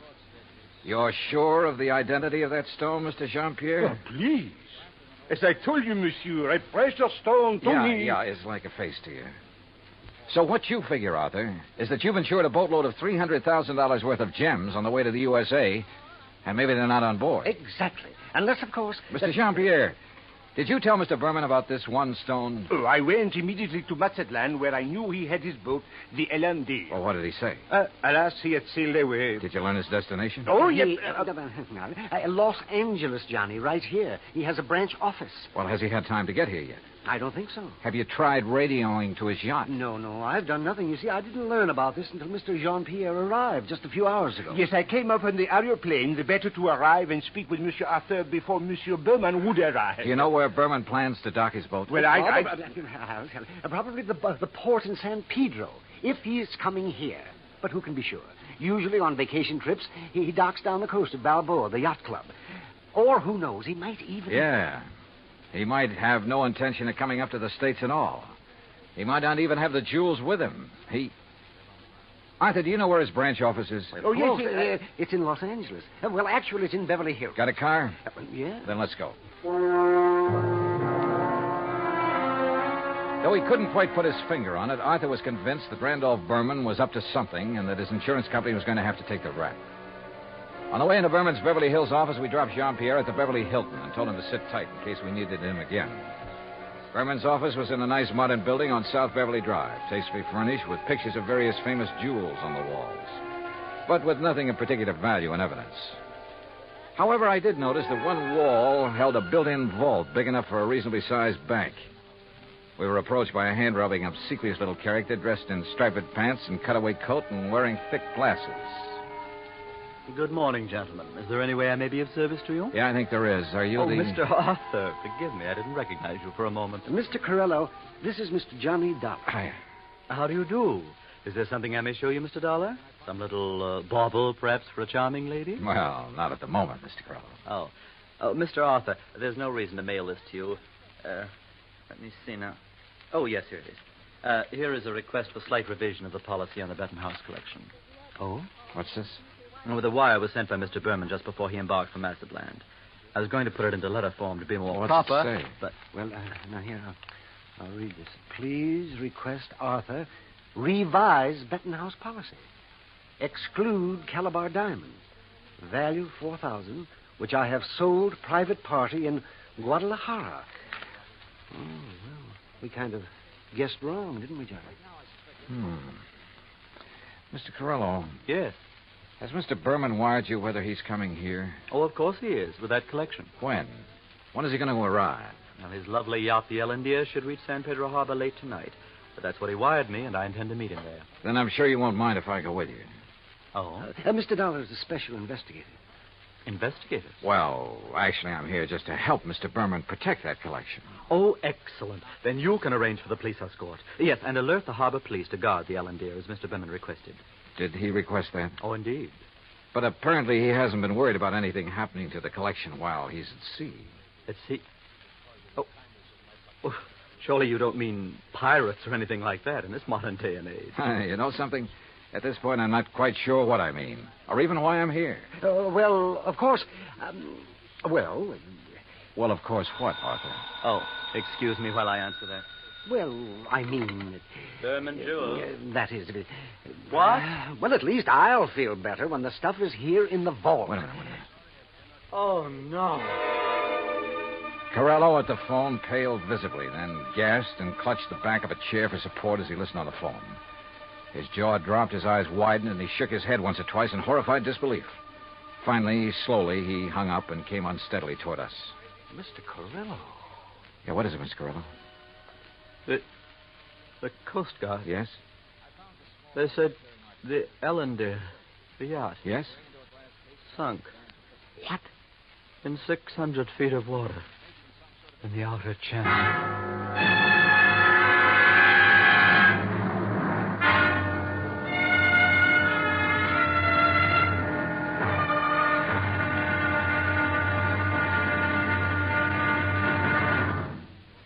Act Two of yours truly, Johnny Dollar, in just a moment. Democracy. What has it to do with money, the medium of exchange of mankind? A couple of thousand years ago, it was said that money alone sets the world in motion. That's one way of saying that money and economy are virtually one and the same thing. The economy of a nation depends on its commerce. Commerce depends on manufacturing and services. It has been proven that those nations which practice democracy have the greatest economics. That means money, more money for more people, and a greater freedom of opportunity to earn a higher standard of living. That's why democracy provides mankind with its richest legacy of freedom.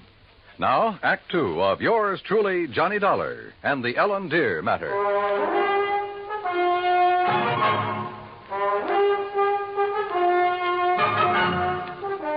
Expense account item 4, $7 even for a fast taxi ride to Coast Guard headquarters in San Pedro, which is really the port of Los Angeles. By dint of elbowing my way in, I got directly to Captain Barney Thorson. Afraid you got only half the story, Mr. Dollar. All I know, Captain, is that the Ellendeer went down in some 600 feet of water in the outer channel. Total loss. That's correct. However, what you don't know is that the passengers, Mr. and Mrs. Berman, and the crew were picked up and brought in here. Oh? Outside of a little soaking and a little scare, they were perfectly all right. You see, the Ellendeer had apparently had some engine trouble before she left Mazatlan. Yes, so I understand. Mexican authorities, with whom we fully cooperate, notified us we'd better keep an eye out for her. So when she reached the channel, we weren't surprised to get a radio call from her asking us to stand by that Universal joint was kicking up. Is that what happened? By the time one of our cutters got within hailing distance, she was on the way down.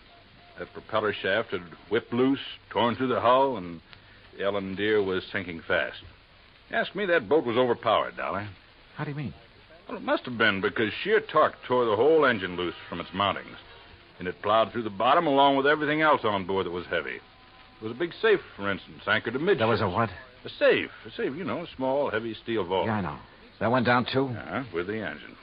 It was all our boys could do to keep the owner from diving over after it. It was crying like a baby. You'd think he'd had the crown jewels in it. Maybe you're not too wrong at that. What?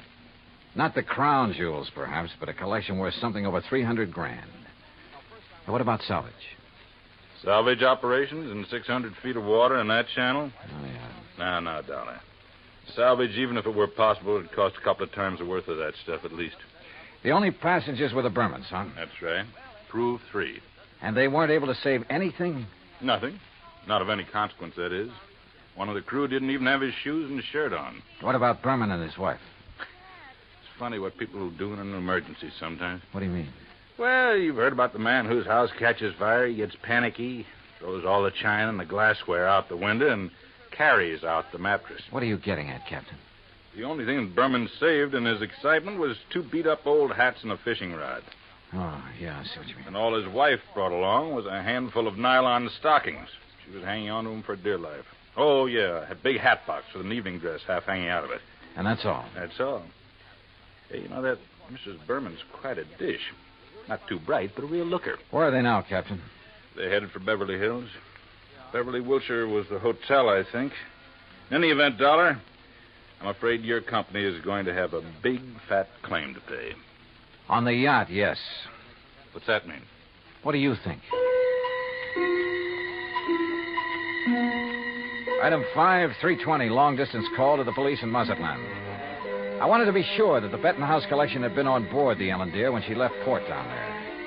Inspector Romulo assured me it had, that he'd checked the safe on the boat himself before allowing it to sail. Furthermore, he had insisted his own maritime service keep tabs on it up to the point where it made contact with the U.S. Coast Guard.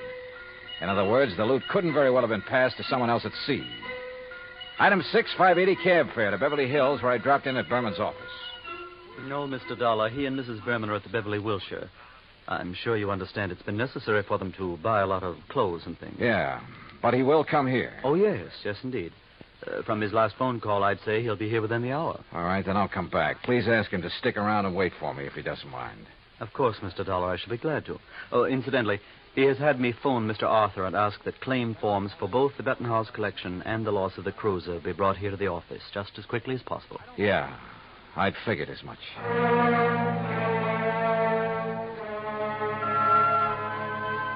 Berman wasn't wasting any time. Oh, I know there still wasn't any concrete evidence that Berman was trying to pull a fast one. Ostensibly, the only reason for my trip out here was to watch over that fabulous jewel collection. A lot of good I'd been. He'd lost the collection and his boat, and the company'd have to pay. Then a wild idea hit me. I suddenly remembered something that had happened months ago. Last July, to be exact, when a big passenger liner, the Andrea Doria, had sunk off the Atlantic coast. According to the papers, when the survivors were brought into the port, the usual customs inspection was waived. And it occurred to me at the time that every one of those people could have easily smuggled in anything he could carry or conceal in his clothing. I'm not saying it did happen. I'm sure it didn't. But it could have. And if such an idea occurred to me, why not to a man like Berman, who was already pretty well known for his tricks to evade customs?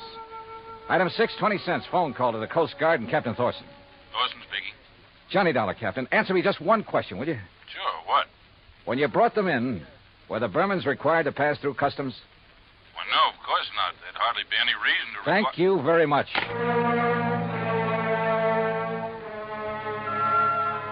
Item 7, 10 cents, another call. This time to Arthur at Western Maritime and Property Insurance.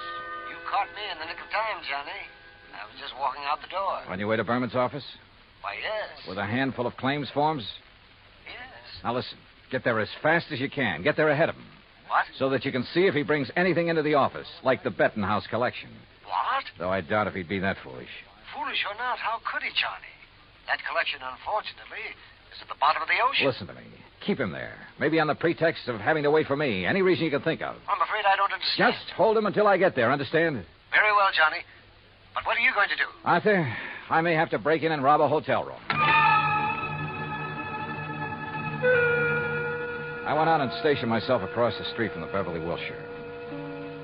5 minutes later, I saw Randolph Berman walk out the front door and head east on Wilshire Boulevard in the direction of his office on Beverly Drive. I waited a few minutes to make sure he didn't turn back, then entered the hotel. At the desk, I learned the number of Berman's suite on the 9th floor. Break in, it would have taken a battering ram. So I tried knocking.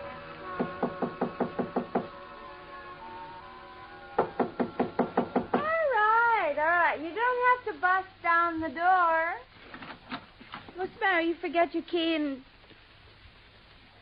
No. Get out of here, buddy. Randy said not to let anybody in. He's out buying us clothes. Oh, he'd tell you to let me in, baby. Hey, who are you? Hernandez sent me up here from Guadalajara. Oh, well, then come in. Oh, you are in? Yeah. Well, have a drink then. No, thanks. A girl's entitled to a couple of drinks after that dousing in the ocean, and you might as well... What about Hernandez? Your husband sold him the wrong stone from that collection. Sold? Oh, he gave it to him. Oh, then you know about it. Oh, sure. So he could make a legit-looking change in the insurance and convince everybody he was on the up and... You sure you're from Hernandez? You kidding? How else would I know about the whole deal? I don't know. Hey, Randy said not to let anybody in here or he'd kill me. Dumb blonde, he called me. You? A smart, beautiful girl like you? Oh, hey, you're okay. My name's Vi. Come on, let's have a drink. No, thanks. Listen, Vi. I've got to get the right stone from that collection, the caliber diamond. Then I'll leave this one I've got in my pocket here. Which one you got? Let me see it. Oh, no. Only Mr. Berman. And only when he gives me the caliber. Well, which one you got there, huh? Oh, never mind. I'll show it to Mr. Berman. I just want to see it. Not until I get the caliber from the collection. So, if he isn't here, if he's taken it to the office, I'll just... You think he's crazy? Let everybody know he... Let me see the one you have, huh? Oh, look, I just told you. Anyway, how do I know I can trust you? I didn't even see you in Guadalajara. Oh, now you sound like Randy. Dumb blonde, he said. Keep the door locked. But I let the bellboy in with the drinks, and I let you in, didn't I? Well, let me see the one you got.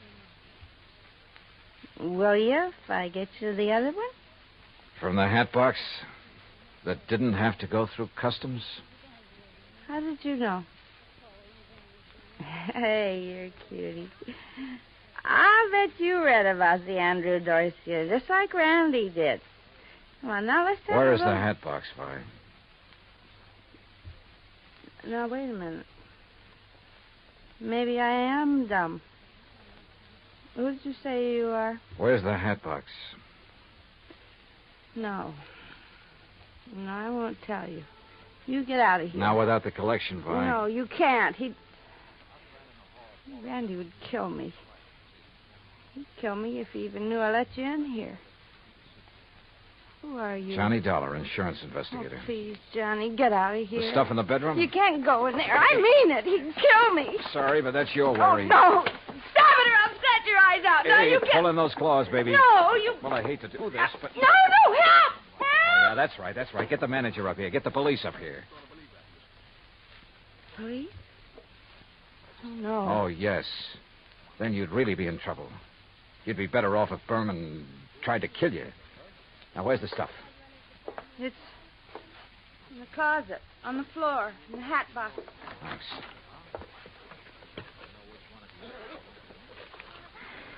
Well. Just a handful, but worth a fortune. Well. Oh, now, wait a minute, girl. Put down that bottle. I gotta stop you. He'd kill me, don't you understand? Just for letting you in here. You don't know him. Look, baby, you're in this thing deep enough as it is. Don't try to make it any worse for yourself. But when he finds out that I... He's come back. I open up. Get my hands full. What'll I do? Where'll I go? Right here, behind this closet door. Quick. Johnny, Just Doc. stay there. Hang on to that bottle and think over what I told you about getting in deep. Hi, where'd you get these drinks? You let somebody in here. Bellboy? Why, you half-witted bird brain, I told... Who are you? The name is Dollar, Mr. Berman. Insurance, Dick? I just dropped by to pick up the Betton House collection. Put it down, Dollar. I'm a good shot with this thing. Yeah. And it wouldn't be the first time you killed over a handful of jewelry, would it? That's right. Won't be the last. But you'll never know about it. Now, where's Vi? How should I know? She let you in here? I'll murder that dizzy blonde. That dizzy blonde is a lot smarter than you think. Where is she? What do you mean? By helping me, she has a chance of getting out of this mess you've involved her in, of getting out clean. That dirty two-timing... Dollar, I'm going to kill you. You'd even like to involve her in that, too, wouldn't you? Thanks for the idea. I'll make it look like she killed you. Oh, no, you...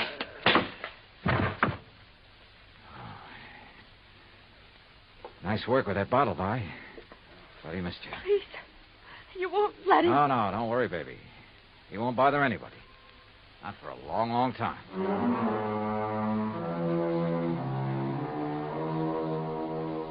Item 8, $245 even. Incidentals during a couple of days of relaxation under the California sun and transportation back to Hartford. Expense account total, $453.95. Remarks? By way of getting off as easily as possible, Vi sang like a canary, and incidentally cleared up a couple of other of his shady deals. Result? By the time his prison term runs out, he'll be too long dead to collect the insurance on his yacht. End of remarks, end of report. Yours truly, Johnny Dollar.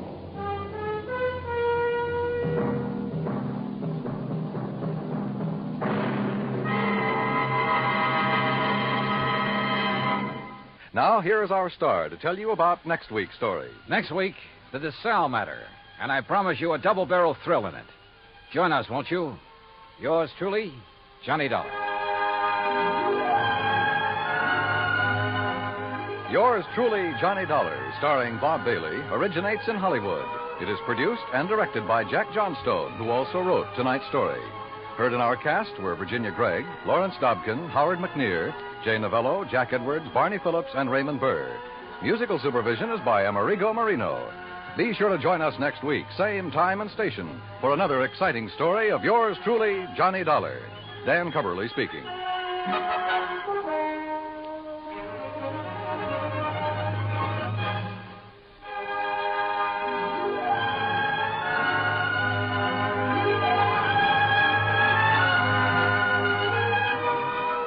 Johnny Dollar has come to you through the worldwide facilities of the United States Armed Forces Radio and Television Service.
From Hollywood, it's time now for...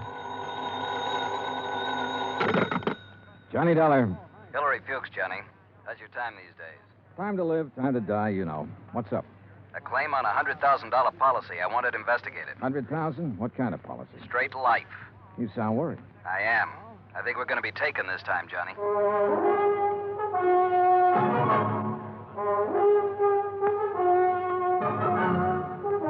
Bob Bailey in the exciting adventures of the man with the action-packed expense account, America's fabulous freelance insurance investigator. Yours truly, Johnny Dollar.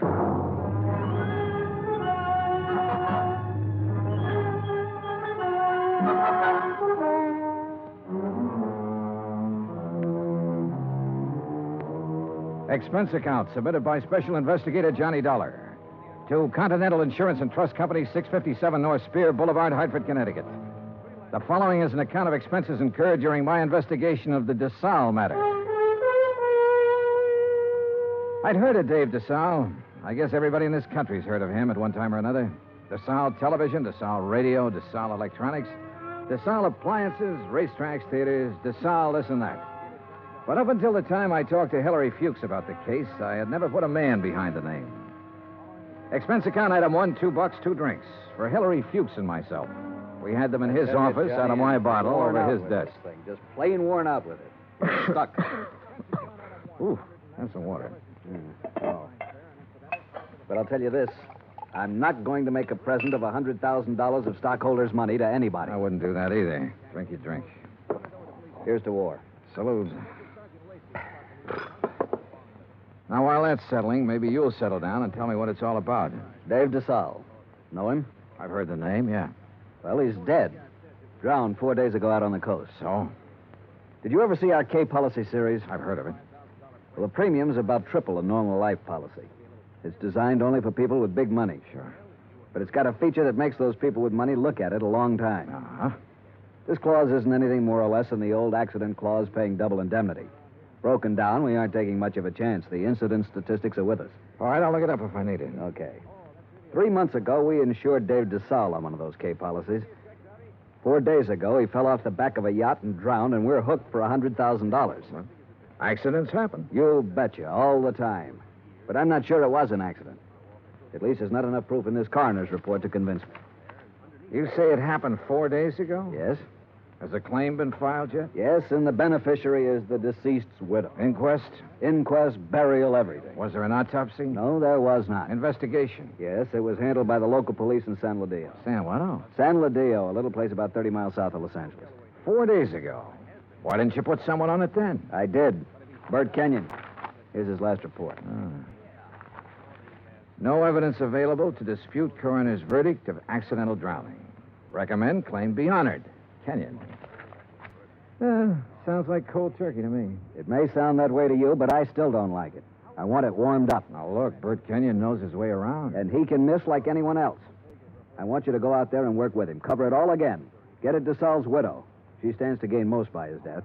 Maybe the two of you can come up with something. Well, what do you do about the claim? Deny liability on the grounds that the accident is not proven. Hillary, you will be sued. I'll take that chance. Fuchs was an old chance taker who had been raised in the insurance business. The kind of man who gave a claim every kind of test, and if it still passed, he sat down and smelled the paper it was written on. And if he didn't like that, he'd take his chance. Expense account item 2, $138, plane fare to Los Angeles. Item 3, $3, a telegram to Bert Kenyon advising him of my arrival, which turned out to be at 1 o'clock in the morning, 10 minutes ahead of a fog that blanked out the whole area at the airport. Johnny Dollar. What? Oh, hey, Bert. How are you? Johnny, good to see you. Hey, good to see you. Come on, I got a card. Well, have you got a cigarette? I ran out 2 hours ago. Sure, man. Here you go. Good to see you. Good to see you, boy. The last time I saw Bert Kenyon was July, a year ago, in Dayton, Ohio. He was there working on an arson claim for the National Underwriters. Before that, I'd run into him in Denver, Portland, and Chicago. And we'd worked together for 2 weeks in New Orleans on the San Antonio case.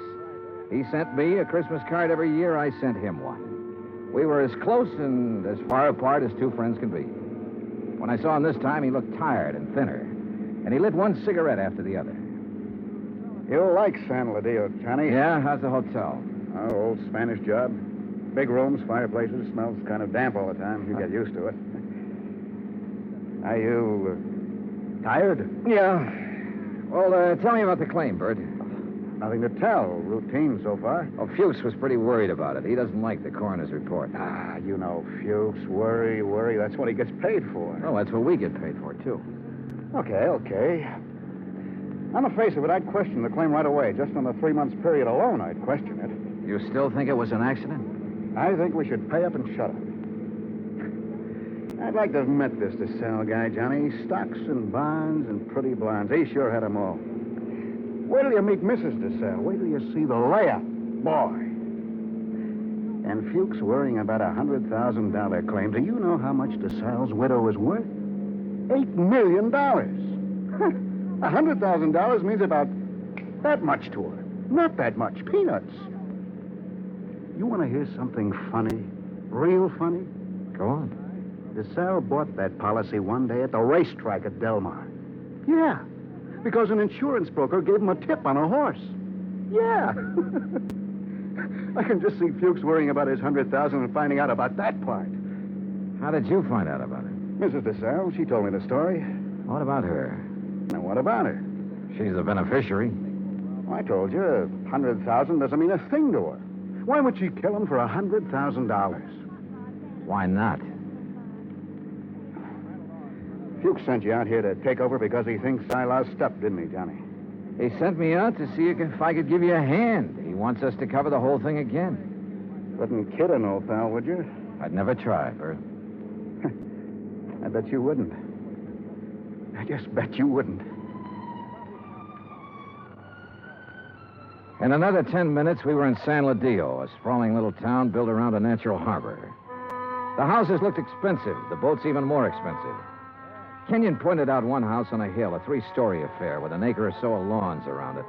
He explained it was the Desalles home. I checked into the San Ladillo Hotel and got a good night's sleep.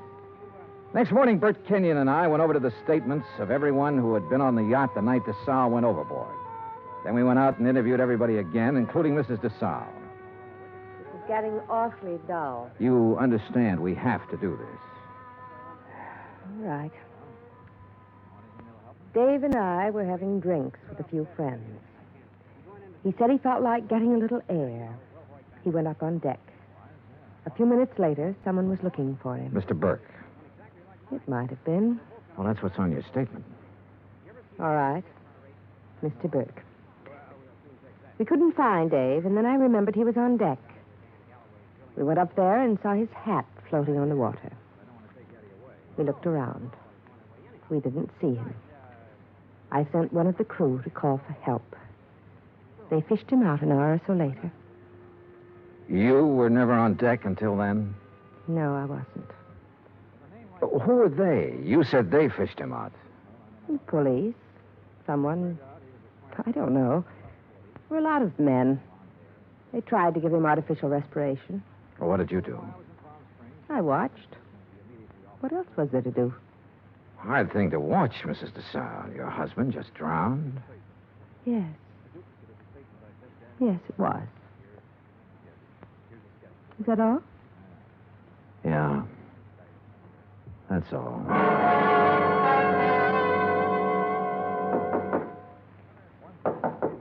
Come in. Hi. What's all this? Thought you'd be in bed. Just going over the reports again. Well, what do you think? Oh, I don't know. I'm trying to make up my mind, Bert. About Mrs. Desalles, the way she looks, the way she acts. I told you she was something. Yeah, sure. 50 men would sell their souls to be tied up with her one way or another. She had help, Bert. What? She had to have help to kill him. A dozen people swear she was below drinking martinis with him, so someone was up on deck waiting for Desalles. What have you got to go on? Desalles swam the English Channel 20 years ago. He should have been able to swim 20 feet to a gangplank. Drunk or sober, he should have been able to do that. I knew about that swimming business. Expert swimmers drown all the time. We both know that. What else? Well, why didn't somebody hear him yell? Maybe he didn't. Everybody lets out a yell in a situation like that, falling or in the water. There were a dozen people aboard. One of them should have heard him yell. Yeah, I guess you're right. All right, suppose he didn't yell. But suppose this coroner made a mistake about the bruises on the side of his head. Suppose they happened before he went over the side. It'd be hard to prove now, Johnny. Oh, look, she's got a boyfriend somewhere, Bert. She had to have one. The servants can be gone over. Somebody at the house has seen him. He's called her, sent her messages. He's our boy. We can bring him out in the open. We'll get help from Los Angeles. We'll call the legal department and get them busy. Get permission to exhume the body and have an autopsy. We'll bring... What? Let this one go, huh? What? Drop it. It's just lousy enough to get by, Fuchs. We got a good case, Bert. I know. I've known it all along, Johnny. A sellout? Mrs. Desalles offered me the whole 100,000. The whole 100,000, Johnny, to let it get by. Who helped you do it? I don't know. I wasn't interested anymore when she came up with the offer. Look, what does Desalles mean to you and me? Nothing. He had a whole life, the best it could give him. We can't bring him back. I'll split the 100,000 with you, Johnny. We'd have a little chance for some things, too. Johnny? Bird. No deal? No deal. You're a good dick, Johnny. Stand up. Oh, put that thing away. I've been looking a long time for a mark like this. Now you've lost it up, and I have to beat it. Turn around. Bert. So long, Johnny.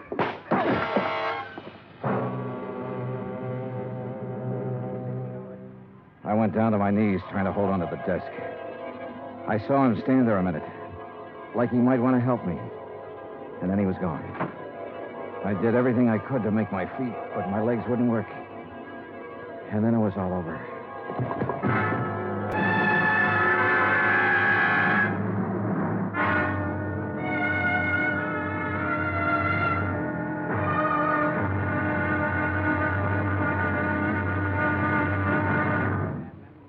Act two of yours truly, Johnny Dollar, in just a moment. Democracy. What does it mean? The word itself is of Greek origin. Demos meaning the people, and kratos meaning authority. Thus, in a democracy, the people have the authority to rule themselves. But where does the authority come from? The authority comes from the people themselves. They put it in their Constitution, and the Constitution can't be changed by anyone except the people. That puts the supreme power of the government of a democratic country right in the hands of the people, and the people elect their representatives to run the government. In that manner, democracy gives everyone equal representation in the government. Democracy provides mankind with its greatest legacy of freedom. Now, Act two of yours truly, Johnny Dollar, and the Desalles matter.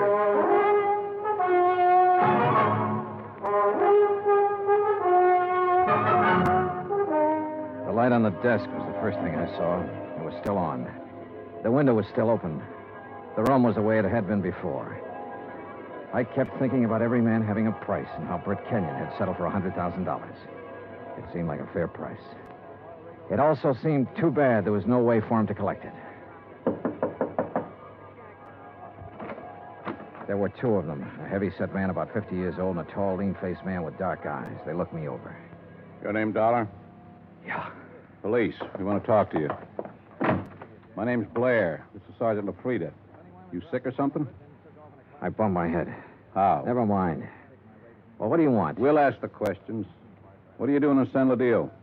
I'm standing around in a hotel room talking to a couple of cops. Just answer up. Don't be funny, fella. I don't feel even a little bit funny. You got a license to carry this gun? Hey, what is this? Have you? Yes. Your meat-handed friend ought to put it down or it might go off. Been fired, Tom? Ah. Meat-handed, huh? That's what I said. I'll remember that. Okay. Tell us about it. Tell us what you're doing here. And don't waste a lot of time doing it. I'm an insurance investigator. Tell this goon to back away and undouble his fist or I'll break a chair over his head. Are you going to try to be tough, baby? I'm going to try to find out what this is all about. You want me to pop him open and see if he's as tough as he sounds? Behave yourself, Tom. Let's see something that says you're an insurance dick. Top of the dresser. Bring it over, Tom. Sure.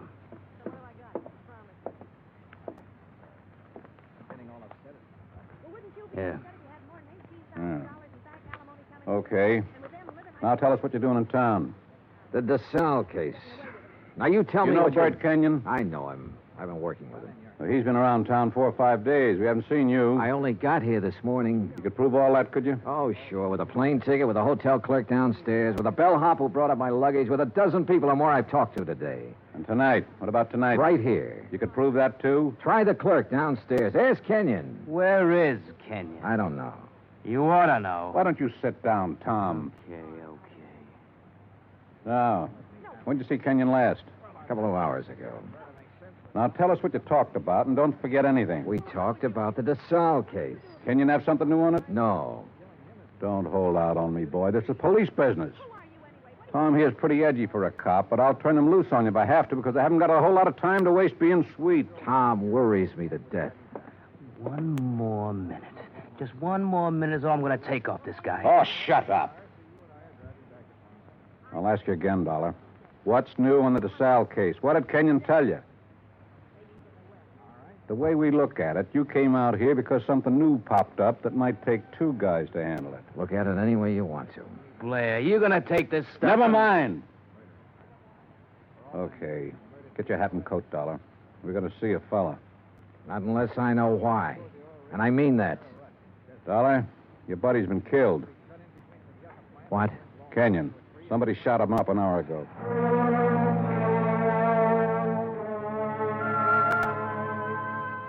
I put on my clothes and we went downstairs and climbed into a battered-looking police car. Tom Lafrida drove. I sat with Blair in the back seat. No one said anything. A half a mile out of San Ladillo, we turned onto the main highway and drove to a spot about 2 miles away, all-night filling station. There were a couple of highway patrol cars there, an ambulance, and men in dark suits who looked the way policemen always look. Wait here. Keep an eye on him, Tom. Sure. Be just a minute. He's a soft old gink. I suppose you're hard. I know how to handle pinballs like you. Before we're through, you and me, we'll have it out. Okay, Dollar. Get out. Yeah, sure. Tom, put the spotlight on him. Okay. Good. Now, Posey. Posey, take a good look at this man. You ever seen him before? No. Look good. Take your time, boy. No, man I saw was shorter by this much. He wasn't as husky. Okay. You go on back of your place there and get some sleep, boy. That all? There'll be more by morning. Go along now. Sure. Night. What was all that? Tom, get out. You stick around here with Dick and Wally. Okay. You're the boss. You get in the front, Dollar.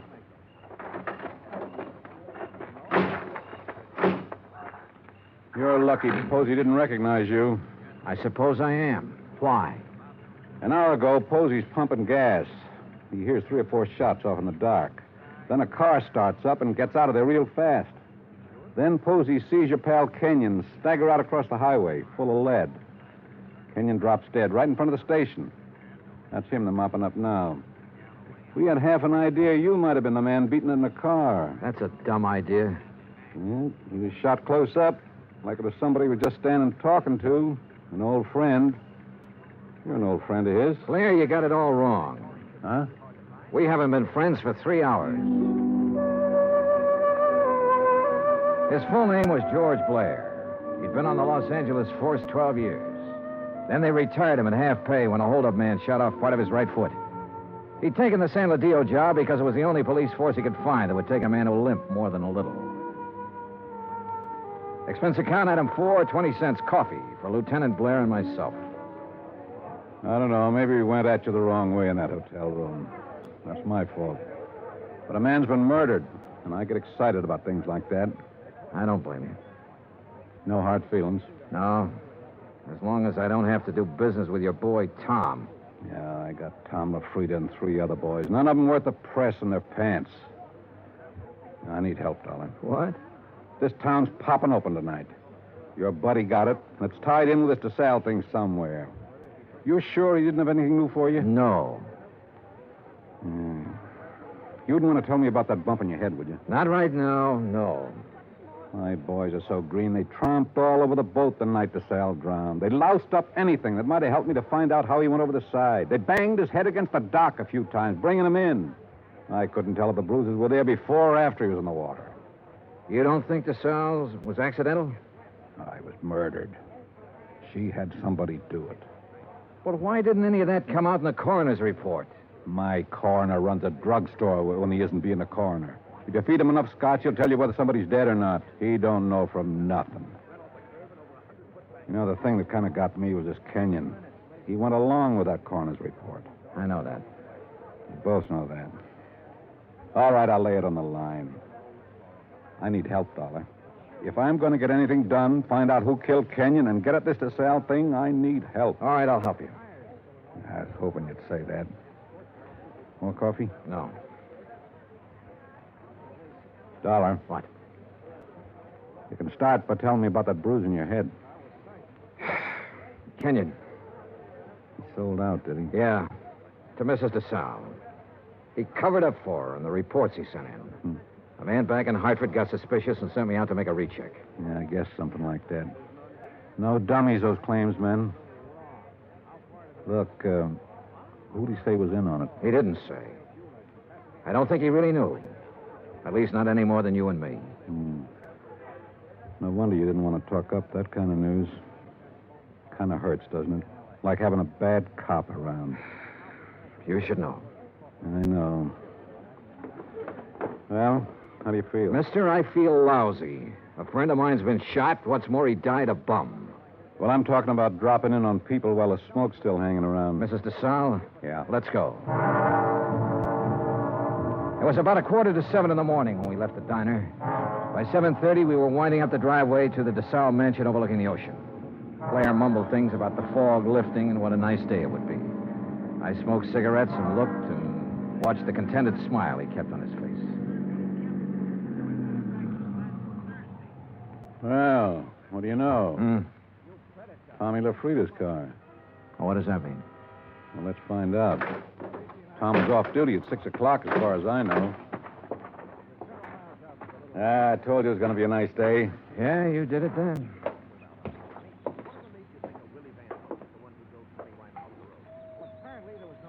Nice place. The only thing nicer is Buckingham Palace. Mrs. Desalles picks up all these little knickknacks when we probate that will. The boat down there, everything. Nice. Yes? Mrs. Desalles, please. At this hour of the morning. She's still asleep. Yeah, we kind of guessed she might be in bed. You tell her the police are here and want to talk to her. Police? Now, you got it. Yes, sir. Just a moment. That's you, Blair? Hello, Tom. I'm waiting to see her, too. Thought she might have a little something to say that'd help in that Kenyon killing and be willing... You remember Mr. Dollar? Mister? That's what I said, Tom. What is this? He's giving me a hand. You trust him. Better than I do you. Kind of a crack is that? No crack. Just that you're always talking when you ought to be listening. Besides that, you've been drinking again. Go on, get your hat and get out of here. Don't I just gave you an order. Beat it. Okay. He'd like to kill somebody, that bird. I'm not so sure he didn't. You got a gun in that coat? No. Take mine. What? I don't like him being here. It just came to me. He was the first one down at the dock the night Desalles got it. The first one. Her boyfriend? Could be. I can't awaken Mrs. Desalles. You'll have to come later. Well, we'll handle that part. Which room is hers? But you can't come in here Which like this. room? Top of the stairs, the first door. Well, you run along and buy yourself a cup of coffee. Come on, Dollar. You can't go up there at this hour of the morning and break in on her. Mrs. Desalles. No. Hey, get the light switch. Yeah. Come near me, please. Don't come near me, please. Please. Oh, please, I won't tell. I won't tell anyone. Mrs. Desalles, I just... Beaten up. Good Lord. Please. Oh, please don't. Look, Mrs. Desalles, we aren't going to hurt you. Tell us who did this to you. Tell us why. Tom LaFrida? Was it Tom? Tom helped you get rid of your husband, is that right? We know that's right. Now, what about Kenyon? Tom killed him. LaFrida killed him. Why? He wanted money to get away. Tom said it'd be easier to kill him off than let him go. Tom did this. Why? He said people would be around to see me. Not to talk about anything. Not to talk about anything. This is George Blair. Get an ambulance over to the Desalles place, fast. He said he loved me. He never loved anything in his life. You big, fat pig. Turn around and get it. I'll warn you, Tom. Dollar's got my gun. He's next. You look at mine. You all right? Okay, here's one in the ceiling. You? Okay. He's gone. What made him, Dollar? What made him? All these knickknacks. And her.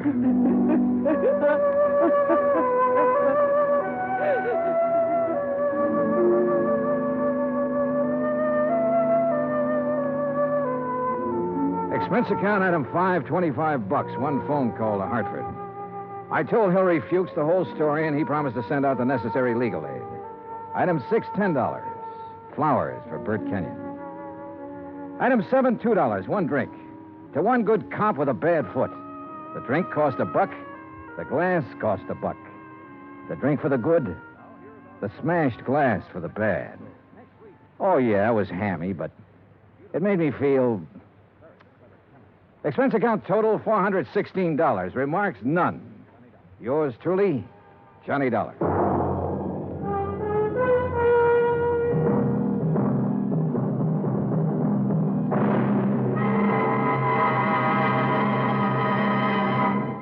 Now, here is our star to tell you about next week's story. Next week, one of the sweetest old characters I ever met. And with him, one of the cleverest killers. Join us, won't you? Yours truly, Johnny Dollar.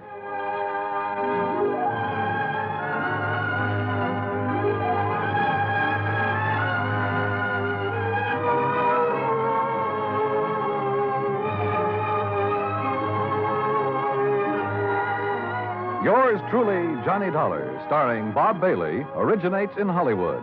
It is written by John Dawson and is produced and directed by Jack Johnstone. Heard in our cast were Virginia Gregg, Harry Bartell, John Stevenson, Will Wright, James McCallion, and Ben Wright. Musical supervision is by Amerigo Marino. Be sure to join us next week, same time and station, for another exciting story of yours truly, Johnny Dollar. Dan Cubberly speaking. Johnny Dollar has come to you through the worldwide facilities of the United States Armed Forces Radio and Television Service.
From Hollywood, it's time now for...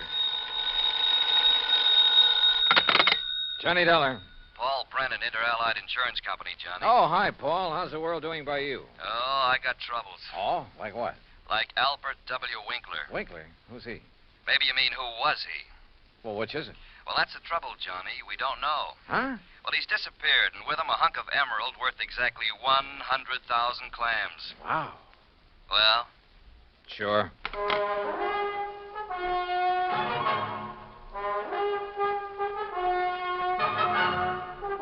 Bob Bailey in the exciting adventures of the man with the action-packed expense account. America's fabulous freelance insurance investigator. Yours truly, Johnny Dollar.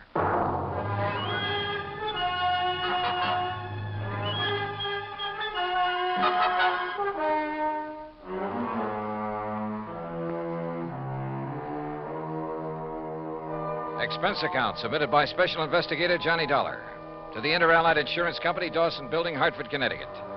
Following is an account of expenses incurred during my investigation of the Blooming Blossom matter. Expense account item 1, $1 even. Taxi from my apartment to the offices of Inter-Allied, where Paul Brennan wasted no time in getting to the point. Albert Winkler was a partner in a small jewelry firm down in New York. Real exclusive type place. Fluid and Winkler? Yeah, that's the outfit. Well, a few days ago, they got hold of an emerald. It's called the Green Eye of Calcutta. And, Johnny, the darn thing's big enough to choke a horse. Okay, Paul, okay. I don't think you need go any further. No, wait. They plan to put it on an exhibition at the big international jewelry show in Chicago next month, and Winkler took it home to work on it. Oof. Insured for $100,000, you said. Yeah, and Winkler's insured for 10. Okay, so who killed him and stole the rock? Listen, will you? Go ahead. Well, Sunday morning, his partner Blewett tried to phone him at his apartment. No answer. So Blewett sauntered down to the office thinking he might be there. But no sign of him? Right. Nor of the Green Eye of Calcutta. Only a note Winkler had left the night before saying he was taking the stone home to work on it. Well, that makes it look as though maybe Winkler... Listen. About that time, the phone rang there in the office. It was the police department, also looking for Winkler. Oh. Yeah, they'd been called by Winkler's landlord after a chambermaid had found his apartment completely ransacked and the old boy missing. Uh-oh. Who's working on it? For the NYPD, I mean. Sergeant Randy Singer, 18th Precinct, homicide. Old friend of yours, I believe. Yeah, good man. Has he come up with anything? Nothing. Well, Johnny? Sure, Paul. Now? Now. Item 2, another $1 for a taxi back to my apartment where I slicked the stubble off my face, showered, dressed, and was about to head for New York when the phone rang.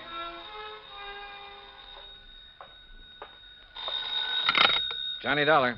Johnny Dollar? That's right. Oh, good. Well, who's that? Oh, yes, of course, Mr. Dollar. Huh? I must talk with you, sir. It's important, very important. Well, who are you? Me? Well, this is Wilbert Kenworthy Blossom. Yes, and I must see you right away. Well, what's this all about, Mr. Blossom, did you say? Oh, why, that's right. How did you know that? Oh, is this some kind of a gag? Certainly is not. And to think that now I'll be working with you on a... Oh, it's wonderful, just wonderful. What are you talking about? Why, you, don't you see? I follow every single one of your cases, sir. Either in the newspapers or on the radio. Oh, I'm your biggest fan. Is that all you call to say, Mr. Blossom? It is not.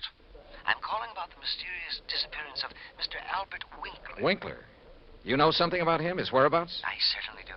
Where are you, Mr. Blossom? Here at my house in New York, and I'll be waiting for you, sir. Goodbye. No, wait. Give me your address. Oh, yes, of course. How could you know where to come if I hadn't given you that? Yeah. That was silly of me. Well, goodbye. The address, man, the address. Oh, of course. Yeah. It's 825 East 73rd Street.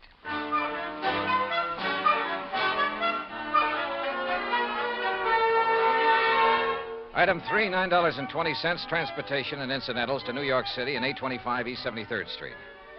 It turned out to be one of New York's famous old brownstone houses, well preserved and reeking of an era long past, when the city's wealthy and elite had built row on row of these monuments to a now forgotten financial aristocracy. Oh, come in, Mr. Dollar. Come in. I'm Wilbert Kenworthy Blossom, and I cannot tell you how thrilled I am to be working with you on this. I don't know how to describe it, but I'll try. The inside of Blossom's home was unbelievable. Ornate pre-Victorian furnishings, heavy velvet draperies, huge lamps and chandeliers, gilt-framed mirrors, even an ancient horsehair sofa. It was also filled with dusty piles of newspapers and magazines, hundreds of old books. Travel books, Mr. Dollar, and mysteries.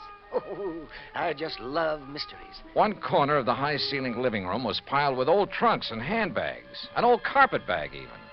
Boxes of tools and utensils were stacked about, an ancient Victrola, beat-up sewing machine. You just never know when you might want to sew something, do you? Old guns and pistols, some of them museum pieces. A stringless tennis racket. A pair of rusty handcuffs locked to the base of a floor lamp without a shade. A broken bicycle pump. That's just in case I ever find a bicycle to go with it, you understand. Yes. Against one wall stood an old metal cabinet loaded with rusty surgical instruments and a worn-out catcher's mitt. Yet directly opposite was a corner shelf full of priceless porcelain figurines and rare pieces of china. Some of the old clocks and jewelry on the mantelpiece were collector's items. Fine original oil paintings lay among piles of old shoes.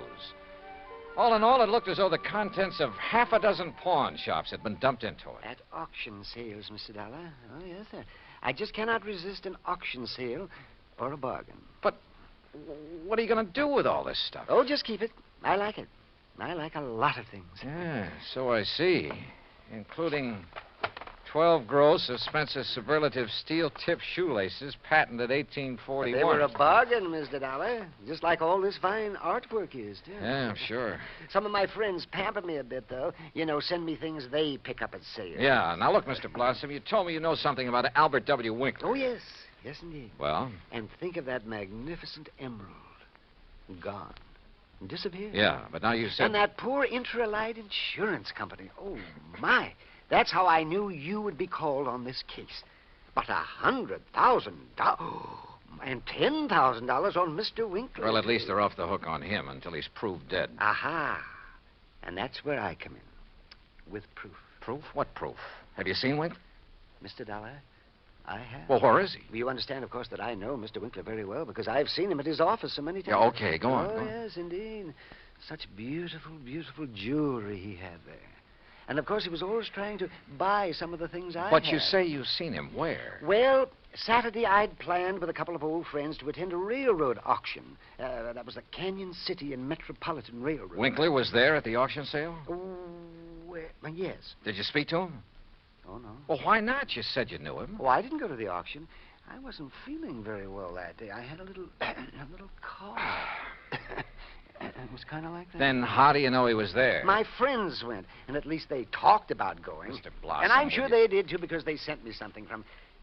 And what do you suppose it was? I don't know. I don't care. Now, look here. You got me It was the very thing that has solved this whole case for you.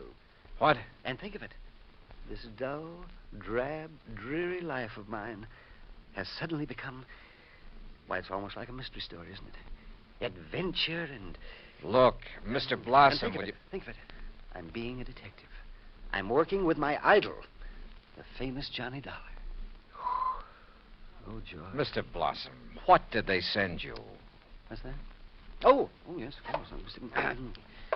Here it is, sir. It's right here between the erector set and the golf clubs. This old trunk? That's right. Oh, great Scott, you think you do. But at first, of course, I thought of calling the police. But knowing all about you... Mr. Blossom, let me see that. Excuse me. There are a lot of crumpled newspapers on top. Yeah, I see. As old as the trunk. Good Lord.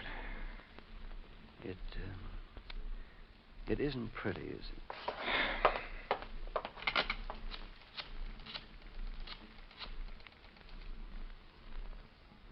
Sergeant Randy Singer, homicide. Randy, Johnny Dollar, get somebody over to 825 East 73rd Street right away, will you? Body of Albert Winkler. Randy got there in a matter of minutes. Got the same story from Blossom that I had, then called for the lab crew to come and take over. Now, who delivered this trunk, Mr. Blossom? Why, it was just a delivery man. Can you describe him? Would you know him if you saw him? Yeah, well, he was big and strong. He was very strong. Distinguishing features, scars or a limp or a beard or something? Well, I told you, Johnny, he was big and strong. How old? Well, I would say he was somewhere between 25 and, Yeah? 50. Yes, I'm sure. Well, that's a lot of help. Yeah, you better have those thick spectacles changed. But he was big. Yes, we know, and strong. What about his truck? Oh, I didn't see that. He left it outside. No. Now, look. These friends of yours who did attend the auction, who were they? Oh, yes. Now the investigation proceeds. Now the excitement. Who were they, Mr. Blossom? Well, there's Randolph Harrison and Percival.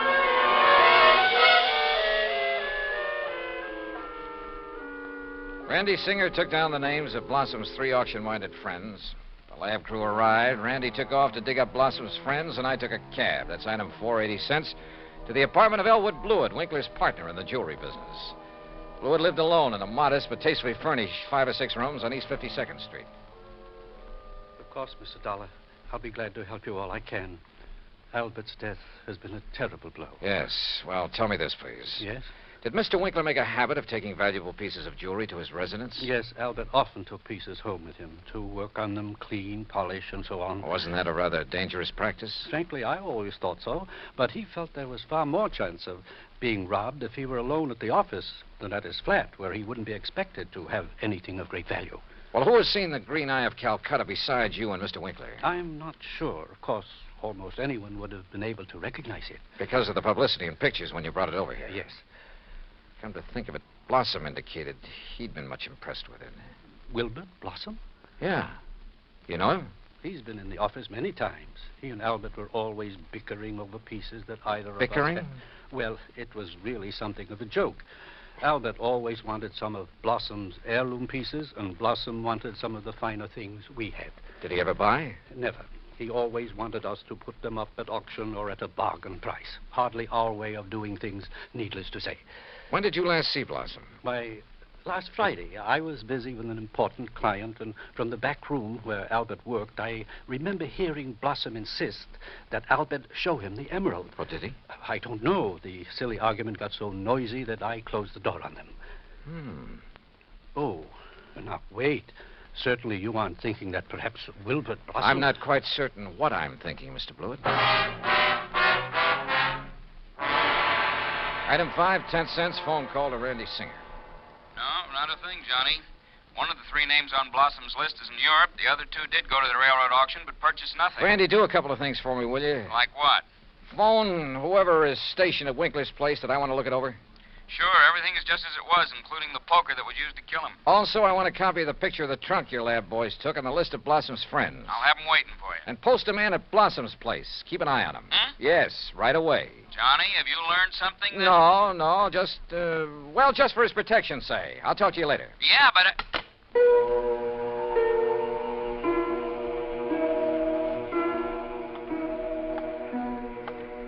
Blossom. Yeah, Blossom. Maybe I hadn't given enough thought to the strange little character. Or to why the trunk with Winkler's body had been at his place. But if he were involved, why call me in? Cover up? Possibility. But Wilbert Blossom kill a man? Yeah, maybe he could. Maybe he did. I'd better see him as soon as I get through with the inspection of Winkler's apartment. Mr. Dollar? Oh, hi, officer. Did Sergeant Singer call and tell you that... He's on the phone here in the Winkler apartment now. Wants to talk to you. Says it's very urgent, sir. Okay, thanks. Johnny Dollar. Johnny, how did you know? Huh? The man I sent to cover Blossom's house for you got there too late. What? Whoever got in and attacked the poor old coot got away. Attacked? Blossom? Yeah, really did a job on him. Johnny? Okay, Randy. Thanks.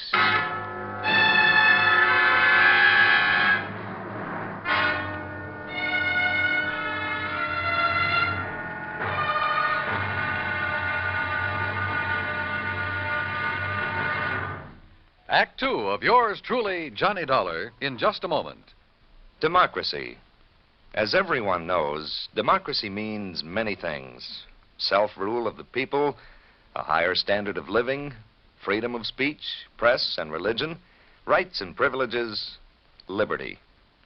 But the most vital promise of democracy is mankind's right to dignity. For it is through the dignity of man that democracy has given mankind its greatest legacy of freedom. Now, Act 2 of yours truly, Johnny Dollar, and the Blooming Blossom Matter.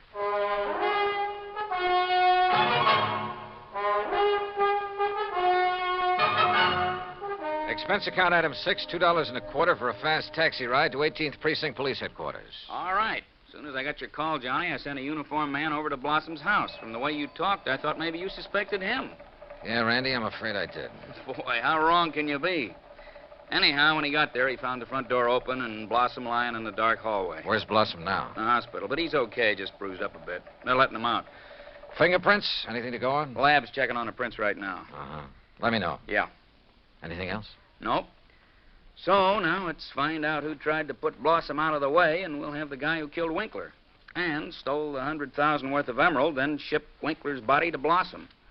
Oh, and by the way, here's the picture of the trunk you asked for and the three names Blossom gave me. Harrison, Norton, and Scatterday. What are you going to do with them? Randy, suppose the man who attacked Blossom is the one who did all the rest. You got a better suppose?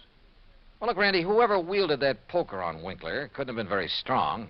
A really hefty wallop would have bent it out of shape. And the lab agrees with you. But, of course, it didn't take much of a blow to finish off old Winkler. He didn't weigh much over 100 pounds, you know. Yeah. Any strong arm could have finished him off easily and without messing up the whole apartment. And don't forget, whoever did him in also put him in the trunk and delivered it to Blossom's house. But why? Yeah. Yeah, and where's the emerald? That's what you should be worried about. $100,000 worth of worry for your insurance company. Now, what are you going to do with that picture of the trunk and the list of Blossom's friends? Oh, yeah, sure. I'll see you later.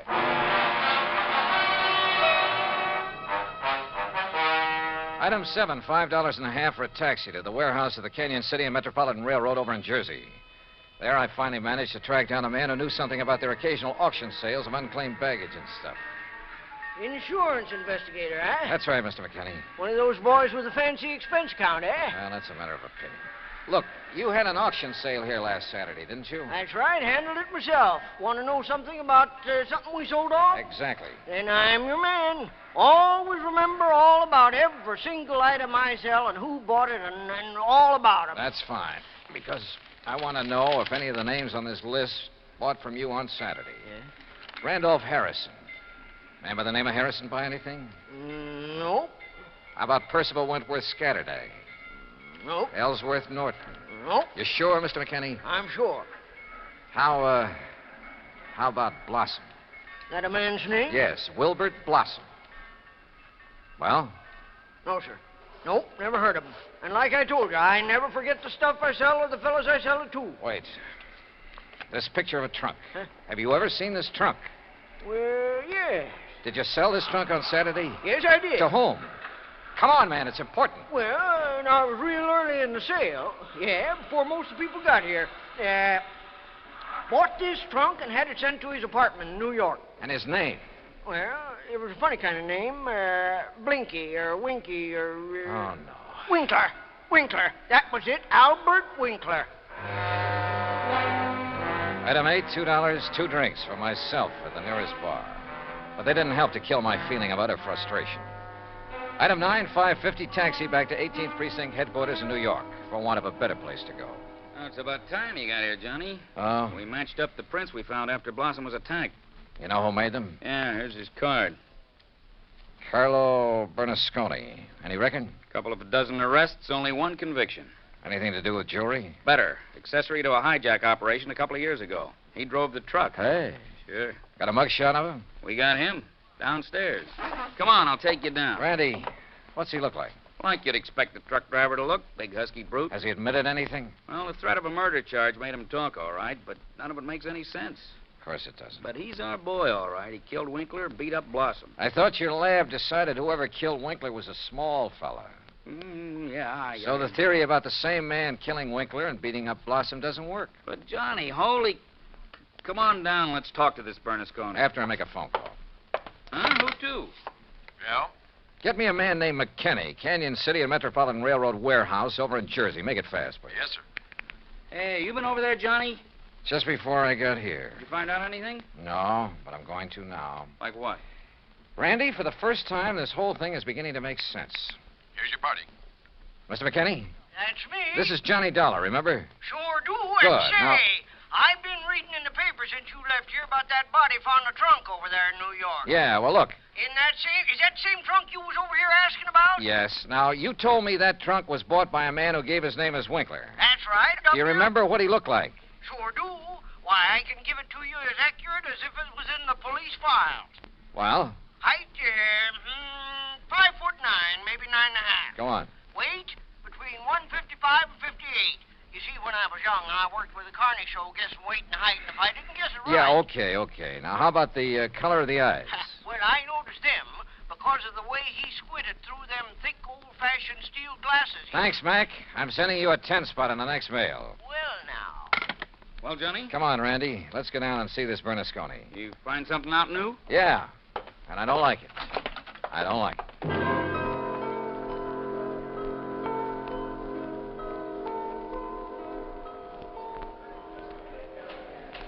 Now, look, Bernasconi, you're in plenty of trouble for the assault on Blossom. Maybe even more. But I'm the man who can save you from a murder rap, if you'll answer a couple of questions. Sure. I told the cops. All right. Did you pick up and deliver a trunk yesterday morning? Sure, I told him. For a guy named Winkler. You got the trunk from Winkler? Sure, at his apartment on East... What did he look like? How tall? Maybe 5'8" or 10. What? Johnny. Slight build or heavy or what? I'd say about medium. Maybe 150 pounds. Johnny. Now, look, mister. Now, wait a minute. You look. Did you deliver that trunk to a man named Blossom? Sure. At 825 East 73rd Street. What did he look like? Him I never seen. I knew it. He hollered from a window that the door was open and I should put the trunk in the living room. What a junk house. But you must have seen him later when you came back and assaulted him. It was night then. When he come to the door, I just slugged him and let him lay there. Then I went inside where the lights was on to look for the big rock I'd read about in the paper. But then I heard a prowl car coming, so I beat it. Trunk wasn't there anyway. Okay, Bernasconi. See you later, Randy. Now, just a minute, Johnny. Hey, and what about me? You said it...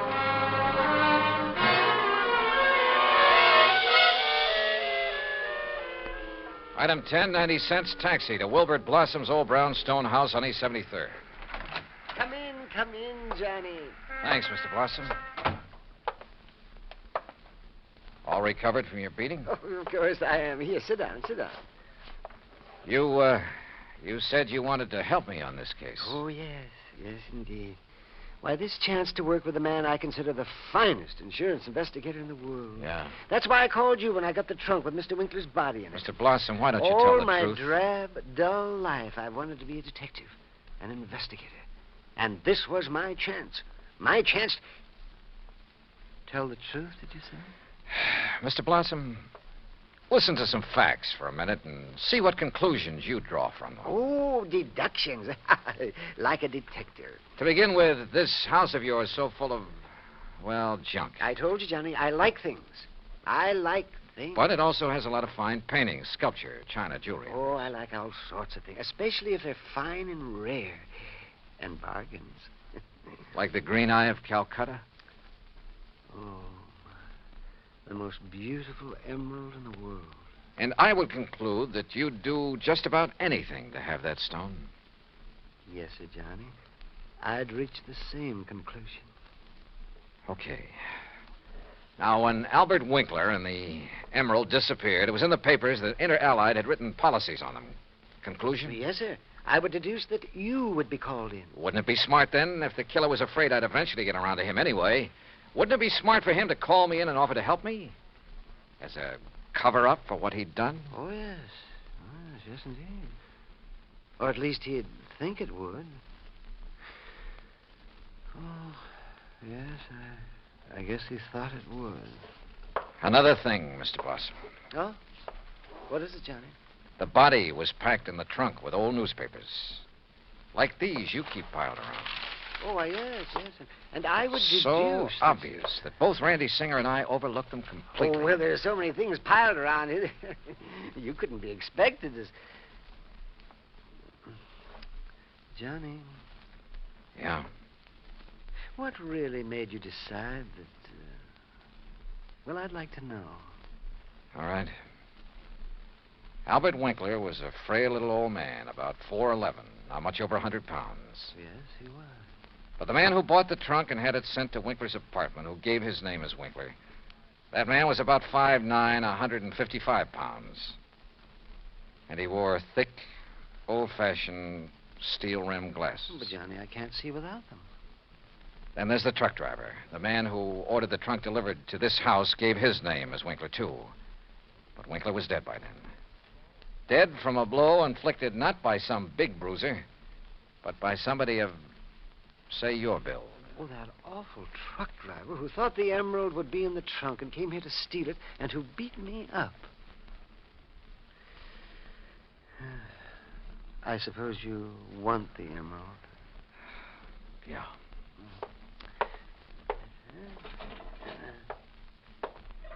Here, Johnny, I kept it in this old coffee pot that I picked up at an auction sale. Real bargain, too.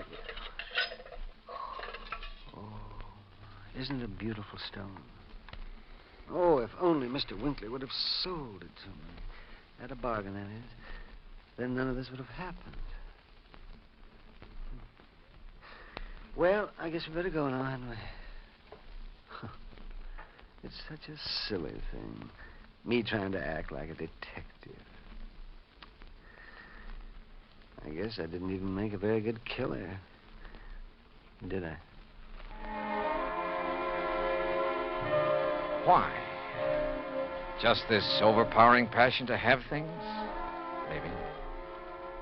Or maybe it was just a reaction. A last desperate attempt to some way, any way, break from a lifetime of lonely, dull, drab idleness. I don't know. But for some crazy reason, I feel sorry for the funny little old character who turned killer. Expense account total, including incidentals and fare back to Hartford, $61.55. Yours truly, Johnny Dollar.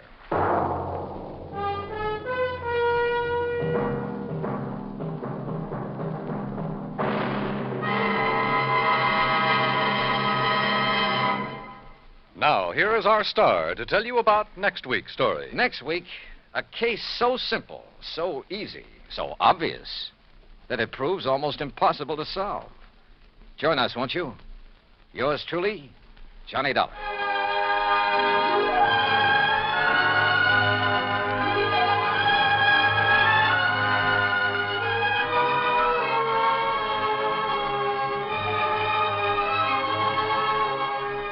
Yours truly, Johnny Dollar, starring Bob Bailey, originates in Hollywood.